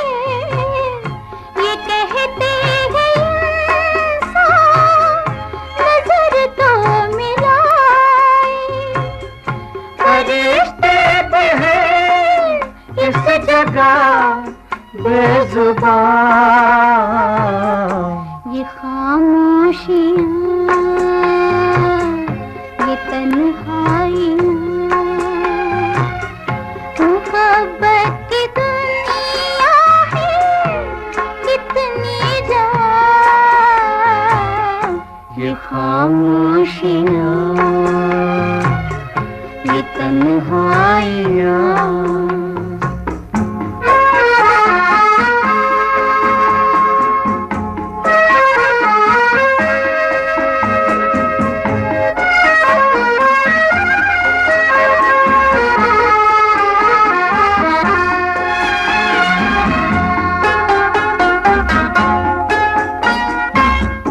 न पर्दा है कोई, न है कोई चिलमन।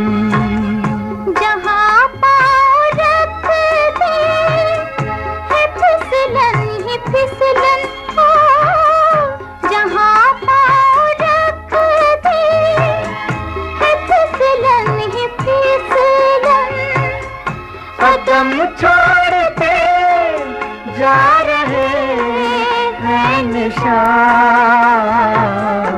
ये खामोशियाँ, ये तन्हाइयाँ,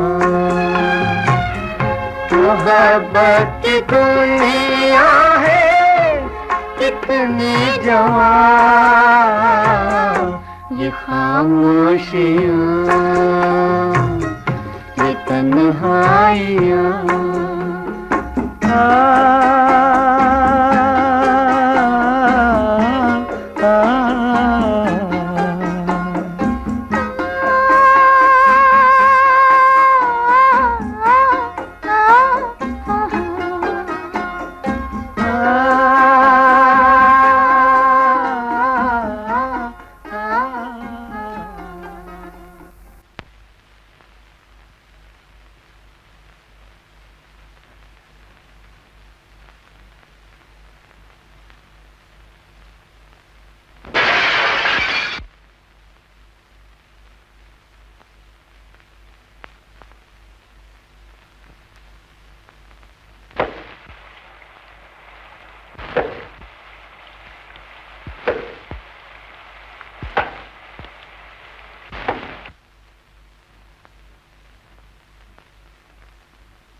Когда я вижу слезы в твоих глазах, то начинаю думать, что эти слезы — напоминание о грехе. Мне стыдно за себя. Госпожа Сингх ожидает. Я старалась избавиться от нее, но она ничего не стала слушать. Эти слезы могут быть очень ценными для кого-то другого, но они абсолютно бесполезны для меня. Я говорю, что дома ожидают гости. Зачем ты это делаешь, Нина? Что это за притягательная сила, без которой ты не можешь жить?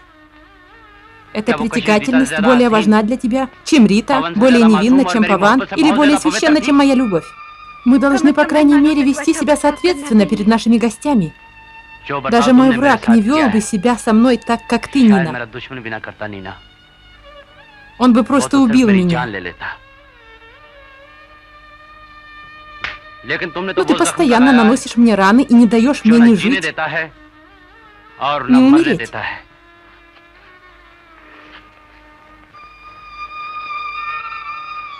Когда человек умирает, его грехи прощаются. Нет, Нина, я не могу простить тебя. Я могу сделать что угодно, но я не могу простить тебя. Я был вдали от дома 4 месяца. За это время могло произойти что угодно. Ты или я могли бы умереть. Но моя любовь никогда не могла бы умереть. Ты любишь его? Любит ли он тебя? Анил, я ничего не знаю. Ничего не знаю. Тогда ты должна была умереть. Тебе следовало умереть. Нина, ты должна умереть. Тебе нужно умереть. Папа, отпусти маму.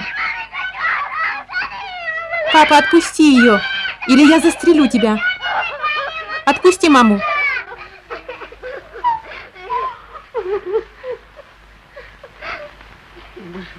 Прости. Прости меня, сынок, пожалуйста. Прости.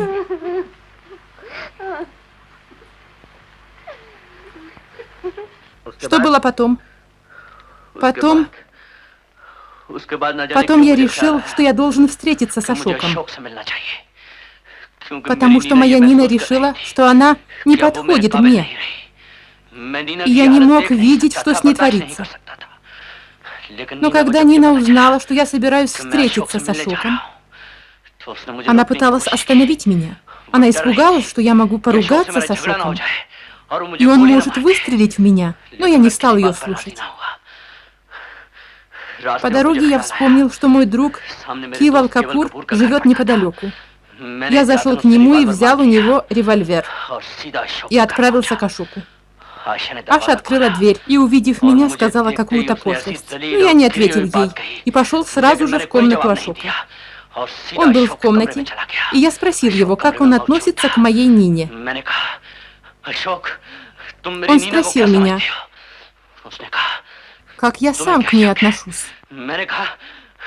Я сказал, что я люблю Нину.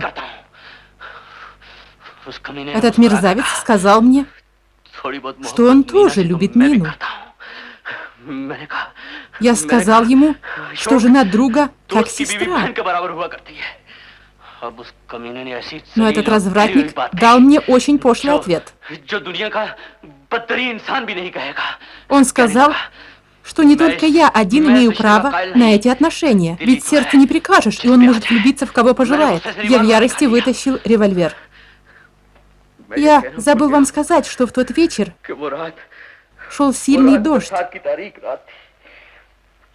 Гремел гром и сверкали молнии. При очередной вспышке молнии электричество пропало, и Ашок попытался выхватить револьвер. Таким образом, между нами началась борьба. 2-3 пули были выпущены из моего револьвера, но они никого не задели. В ходе этой борьбы револьвер выпал из моих рук. А в тот момент, когда грянул гром, Ашок ушел от меня. Молния ударила снова, и я увидел, что револьвер в руках Ашока, и он собирается застрелить меня. Когда я прыгнул на него и схватил его за руку, молния ударила снова, и прозвучал еще один выстрел. Гром загремел еще несколько раз, и он был убит выстрелом в голову. И, вероятно, сразу же умер.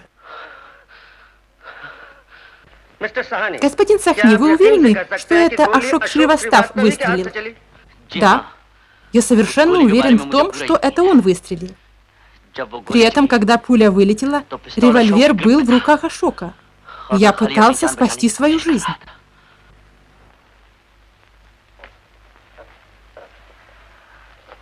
Ваши вопросы, мистер Алихан. Спасибо, мистер Мукерджи. Господин Сахни, какую религию вы исповедуете? Индуизм. Тогда вы, безусловно, читали Рамайну? Да. Тогда вы, должно быть, знаете, что Равана похитил супругу Господа Рамы, Ситу. И когда Господь Рама узнал об этом, он напал на Равану и убил его. Да. Вы полагаете, что Господь Рама сделал правильно? Да. По-вашему, муж должен убить такого человека? Но я пошел к Ашоку вовсе не с этими намерениями. Если ваши намерения были не такими, тогда зачем вы взяли револьвер?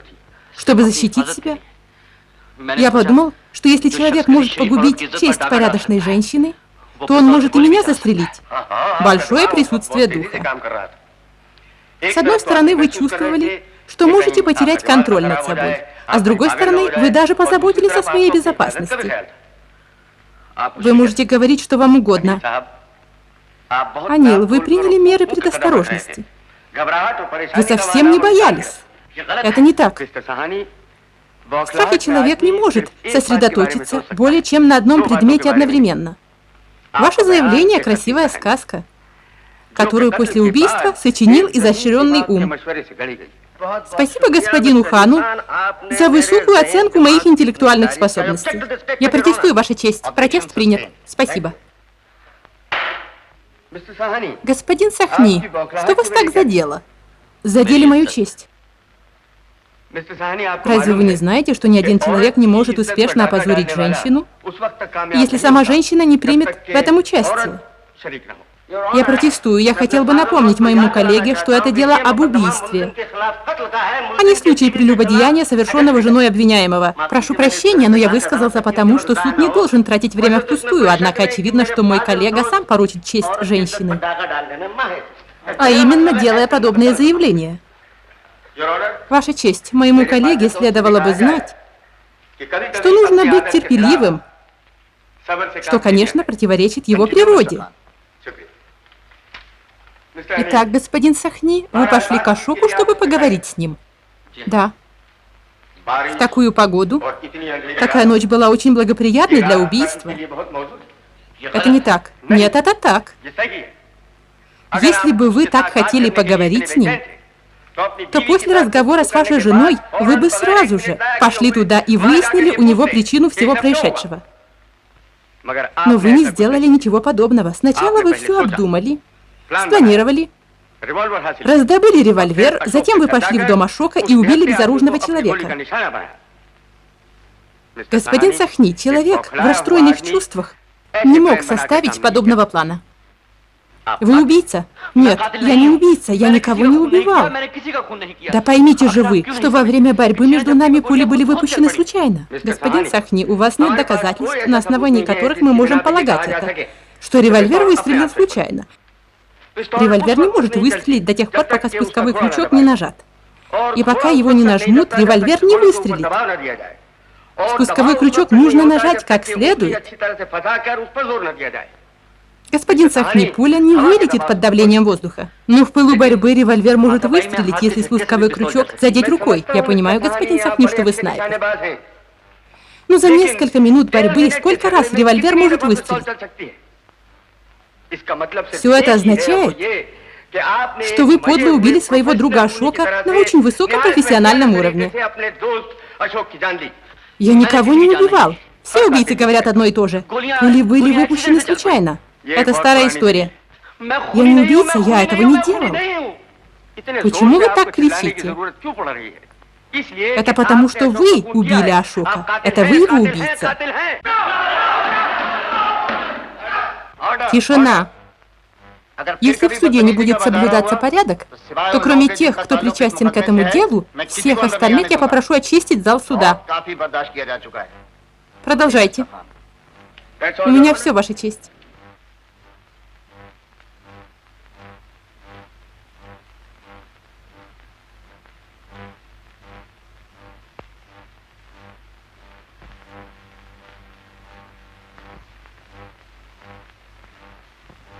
Господин Мукерджи, миссис Сахни.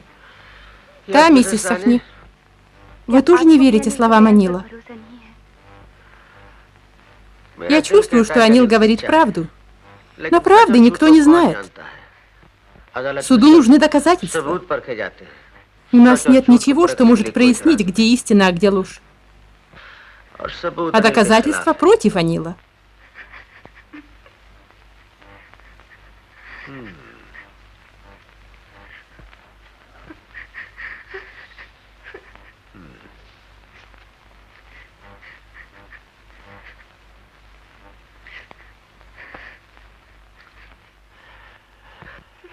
Миссис Сахни, вы очень любите Анила. Ради Анила я могу сделать что угодно, даже жизнь отдать. Тогда послушайте меня. Я буду просить разрешения вызвать вас снова. И тогда... Миссис Сахни, вы помните, что вы заявили, будто встретились с Ашоком Шриваставом первый раз в вашем доме? Да, вы солгали. Впервые вы встретились с Ашоком Шриваставом в Европе. Нет, я могу доказать, что вы поехали в Индию за ним. И когда он отказался жениться на вас, вы вышли замуж за Анила Сахни. Разве это не правда? Просто вы не могли забыть Ашока даже после замужества. А когда вы увидели, что хоть он вас и любит, но жениться хочет на Аше, вы все рассказали вашему мужу Анилу, чтобы использовать его в целях своей мести, потому что вы понимали, что ни один человек не сможет такого стерпеть. Он потеряет над собой контроль и убьет этого человека. Разве это не правда? Я хочу получить ответ, миссис Сахни. Да, я хотела, чтобы Ашок принадлежал только мне одной. Я хотела, чтобы Ашок был только моим и ничьим больше. Это ложь, все это ложь. Чтобы спасти меня, вы принудили ее сказать все это. Тогда, Ваша честь, я хочу заявить, что это я убила Ашока. Что вы делаете? Это правда, я убила Ашока. Что вы пытаетесь доказать? Я мог бы убить его еще много раз. Я пытаюсь спасти вас, а вы... Замолчите, мистер Мукерджи. Я у вас больше не нуждаюсь. Убирайтесь вон.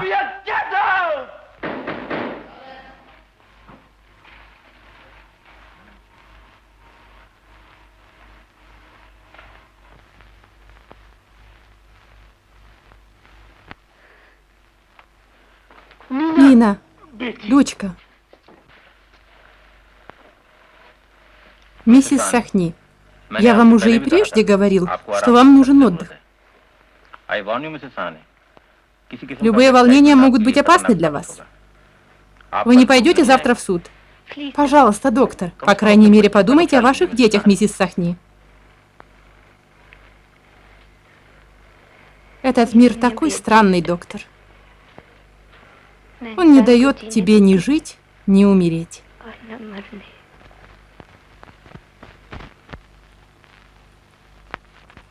Я хотел бы, чтобы это заседание начал защитник обвиняемого, господин Мукерджи. Спасибо. Ваша честь. Уважаемые присяжные. Обвиняемый из тех людей, для которых их дом – это храм, жена богиня этого храма, а дети – лампады в этом храме. И обвиняемый из тех людей, которые любят со всей преданностью, получая душевное удовлетворение от этой преданности.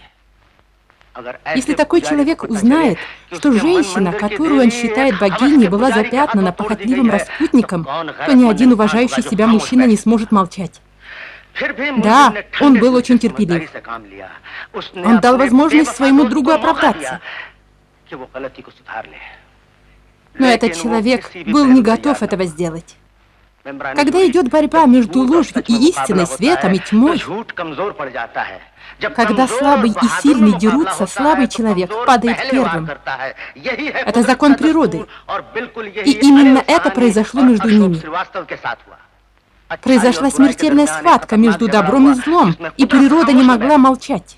Во имя победы над злом и помощи добру револьвер оказался в достойных руках, что на юридическом языке называется несчастным случаем. Мы можем не учитывать это решение природы, но приговорить обвиняемого за этот несчастный случай будет с нашей стороны большой несправедливостью. Уважаемые присяжные, мой коллега пытается доказать, что обвиняемый спланировал это убийство. Он хочет сказать, что обвиняемый задумал отомстить, убив человека, который разрушил его дом. Но когда вы терпеливо обдумаете свое решение, вы поймете, что этот беспомощный человек только мечтал о спасении своего гибнущего дома. Он пытался спасти его от разрушения. И чтобы оградить своих детей, он пытался потушить огонь, горящий у него внутри своей собственной кровью. Уважаемые присяжные, если закон этой страны говорит, что невиновный должен быть отпущен на свободу, тогда для защиты этого закона и уважения к судебной системе Анил Кумар Сахни должен быть освобожден. Если он будет наказан, то люди, творящие зло при помощи власти и богатства, будут преуспевать. Невинные женщины будут жертвами таких злых людей. А наши чистые принципы погибнут в этом нечестивом огне.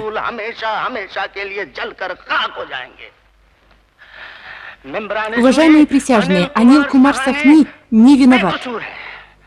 Он не совершил никакого преступления в глазах мира и права. Если есть какой-либо человек, который совершил преступление, то это его друг Ашок Шривастав и его распутное поведение. Спасибо, Ваша честь. Спасибо, уважаемые присяжные. Тишина. Ваша честь. Уважаемые присяжные, вы только что услышали доводы знаменитого адвоката современности господина Мукерджи в защиту обвиняемого.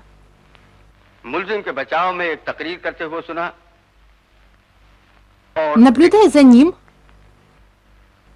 Во время этой речи я про себя думал, слушаю ли я речь адвоката в суде, или я смотрю выступление хорошего актера на сцене. Однако, господа присяжные, тут не обитель святых и не подмостки театра, это зал суда. Здесь решения выносят без оглядки на характер обвиняемого, его невинное лицо, его высокие достоинства или его статус в обществе. Его выносят на основе доказательств и показаний свидетелей в суде. Основное правило закона гласит, что ни один человек не может убить другого или взять закон в свои руки. Господа присяжные, нас не должно волновать, кто таков обвиняемый. Мы должны быть обеспокоены только тем, что обвиняемый сделал, и то, чего он не сделал. Мой коллега тоже признает, что после разговора с женой обвиняемый взял револьвер и направился к Ашоку. Он также говорит, что обвиняемый пошел к Ашоку только чтобы поговорить. Господа присяжные, отметим этот пункт. Он пошел поговорить с револьвером. Он хочет, чтобы мы поверили, что человек, услышав о разврате, содеянном его женой, пошел к этому человеку для простого разговора, прихватив при этом револьвер, и Анил не убивал Ашока умышленно. Он умер сам в результате несчастного случая. Просто из-за несчастного случая. Мой коллега признает, что произошла драка. Но возникает вопрос, если была борьба, кому же принадлежали отпечатки пальцев на револьвере? Согласно экспертизе, отпечатки пальцев на револьвере принадлежали только обвиняемому. После этого не остается никаких сомнений в том, что обвиняемый выстрелил умышленно. Господа присяжные, закон и правосудие этой страны и вся судебная система этой страны находятся под пристальным вниманием. Не только мой коллега господин Мукерджи, я, обвиняемый и его родственники, но и каждый человек в этой стране с нетерпением ждет результатов этого суда. Господа присяжные, если обвиняемого признают невиновным, то стены этой судебной системы дадут трещину. И вместо того, чтобы ожидать закона и справедливости в этом суде, будущие поколения будут бежать от этой системы. Вот почему это следует помнить, чтобы тем, кто отметит эту дату в истории, не было стыдно при упоминании этого дела. Мой коллега сказал, что невиновный должен быть освобожден. Я тоже придерживаюсь того мнения, что невиновный должен быть освобожден. Но, господа присяжные, человек виновный должен понести наказание. Следует уважать принципы справедливости и отстаивать закон. Виновные должны быть наказаны, а Анил виноват. Спасибо, уважаемые присяжные. Спасибо, Ваша честь.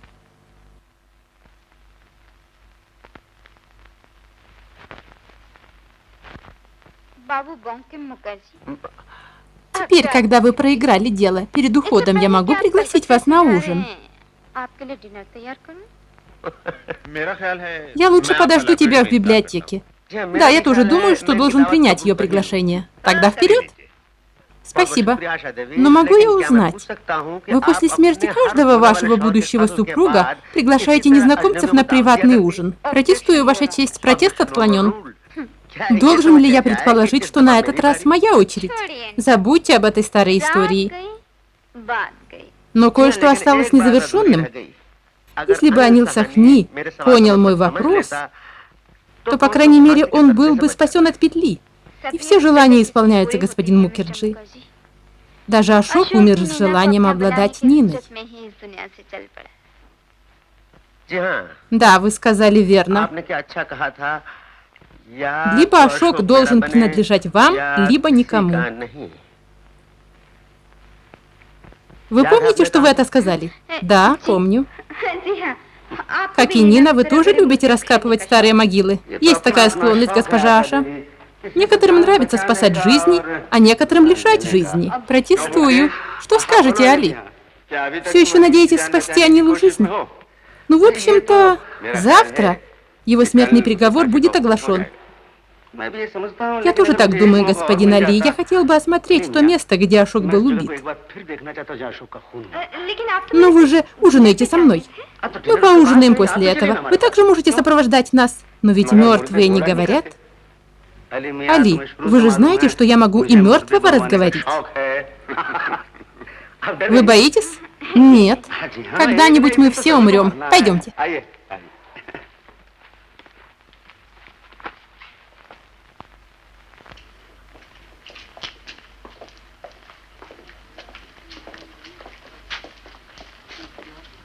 Али, мне нужен еще один шанс, чтобы спасти Анила. Вы можете мне помочь?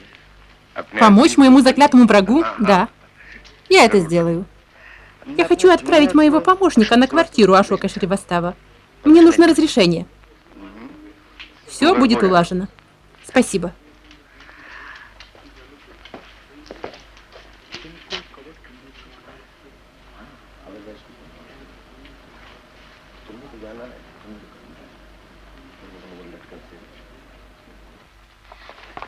Мистер Мукерджи, я согласна, что вы можете и мертвого разговорить. Но когда жизнь стоит рядом с вами и зовет вас, то что вам до мертвых? Разве не так, господин хан? Идемте потанцуем, поужинаем, а затем... Госпожа Аша, я думала, вы пошутили. Госпожа Аша, я потратил немало лет, чтобы научиться этому трюку. Я все еще верю, что когда человек внезапно умирает, его душа осталась непрекаянной, потому что его желания не были выполнены. Вы были очень близки с Ашоком, вы его любили, разве вы хотите, чтобы его душа не обрела покоя? Нет, вы взяли ключи у полиции, откройте двери. Они сами открылись. Пожалуйста, включите свет.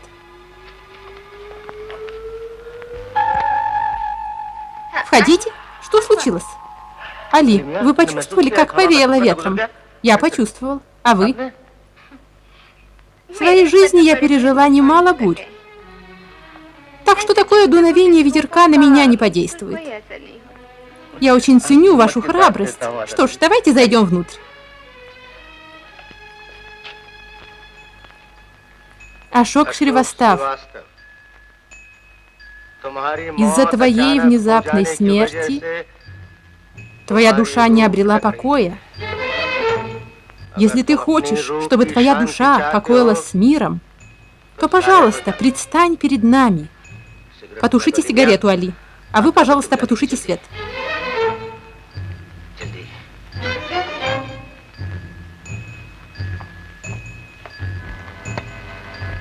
Возвращайтесь поскорее. Садитесь. Ашок Шривастав, мы ждем твоего ответа. Мы хотим напомнить тебе, что Анил убил тебя. 3 пули были выпущены из револьвера. 2 попали в стену, а 1 тебе в голову. Нет. Тогда как? 3 угодила в картину рядом с моей постелью. В картину рядом с вашей постелью? Что это означает? Что? Это означает, что Анил не убивал Ашока. Это говорит дух, но нужно проверить картину. Пошли.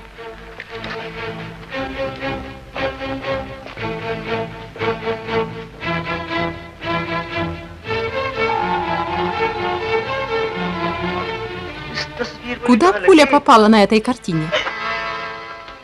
Али, смотрите, пуля попала сюда. Значит, никто не видел этого раньше. Никто не мог этого увидеть. Но если Ашок не умер от пули Анила, то от чьей же? Полиция заявила, что пуль было 6. Анил выстрелил только 3. Это означает, что Ашок умер от 4-й пули. Но кто выпустил 4-ю пулю? Давайте я спрошу у духа. Зачем вам спрашивать у духа Ашока? Я вам скажу. 4-я пуля была выпущена из револьвера, из которого был убит Ашок. И сегодня тот же револьвер отправит вас обоих к Ашоку. Тогда вы и сможете спросить его. Пустите! Пустите!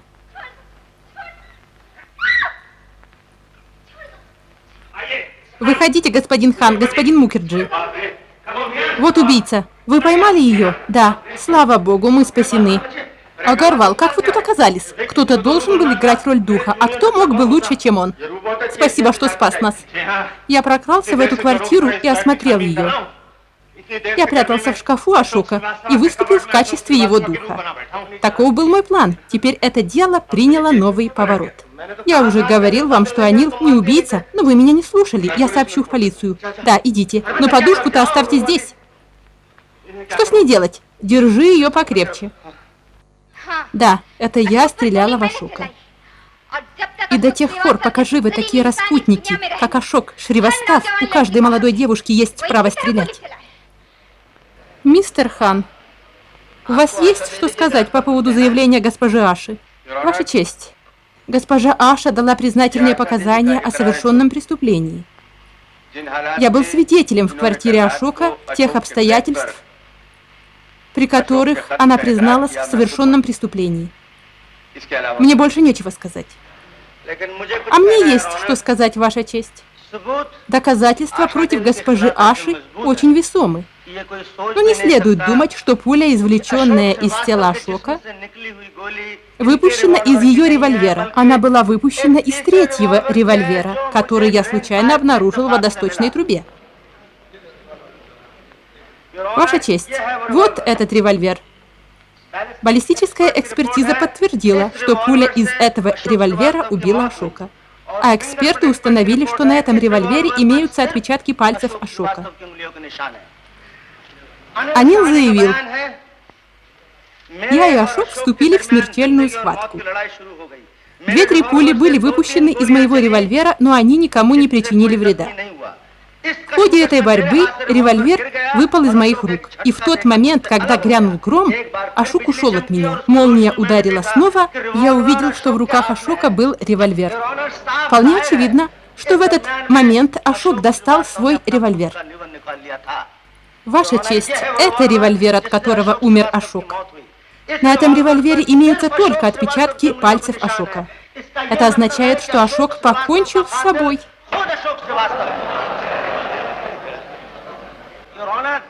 Ваша честь, в ночь убийства, когда Анил пришел на квартиру Ашока, и когда между ними началась драка, у Анила в руках был револьвер. Они упали на кровать. 3 пули были выпущены из револьвера Анила, но никто не пострадал. Между тем, револьвер Анила упал на пол. Ашок толкнул Анила и отошел в сторону. Он вынул револьвер из ящика, чего Анил не заметил. Анил рефлекторно искал револьвер, и борьба между ними возобновилась снова. Аша все видела. Пока они дрались, Аша достала револьвер. Она решила, что лучшего шанса реализовать свою месть ей больше не представится. В процессе борьбы они подошли к окну, и в этот момент Аша выстрелила в Ашока. В это же время из револьвера Ашока тоже вылетела пуля, которая попала ему в голову и убила его. Испуганный Анил убежал. Аша не поняла, что она не попала в цель. Она была уверена, что Ашок умер от ее пули. Чтобы спасти себя, револьвер, на котором были отпечатки пальцев Анила, она положила в платок и спрятала его в водосточной трубе. А револьвер Анила, на котором остались его отпечатки пальцев, оставила там. Вот почему, Ваша честь, уважаемые присяжные, доказано, что Ашок Шривастав покончил с собой. Анил Кумар Сахни невиновен и должен быть освобожден. Это был очень странный случай. Природа воздала по справедливости преступнику его же собственными руками. Единогласным решением присяжные вынесли вердикт, что Ашок Шривастав случайно убил себя. Согласно судебному решению, Анил Сахни освобождается. Нина, Анил, я очень счастлива. Я столько молилась Богу, чтобы увидеть этот день. Я просила Бога сохранить мне жизнь до этого времени, а затем Он может ее забрать. Нина, Анил, Кто может испытать такую радость даже после того, как отдаст свою жизнь? मैं गुनहगार नहीं हूँ अनिल। Я согрешила, Анил. Но, пожалуйста, прости меня. Только тогда огонь поглотит мое тело и очистит его. Не говори так, Нина. Нина. Нина.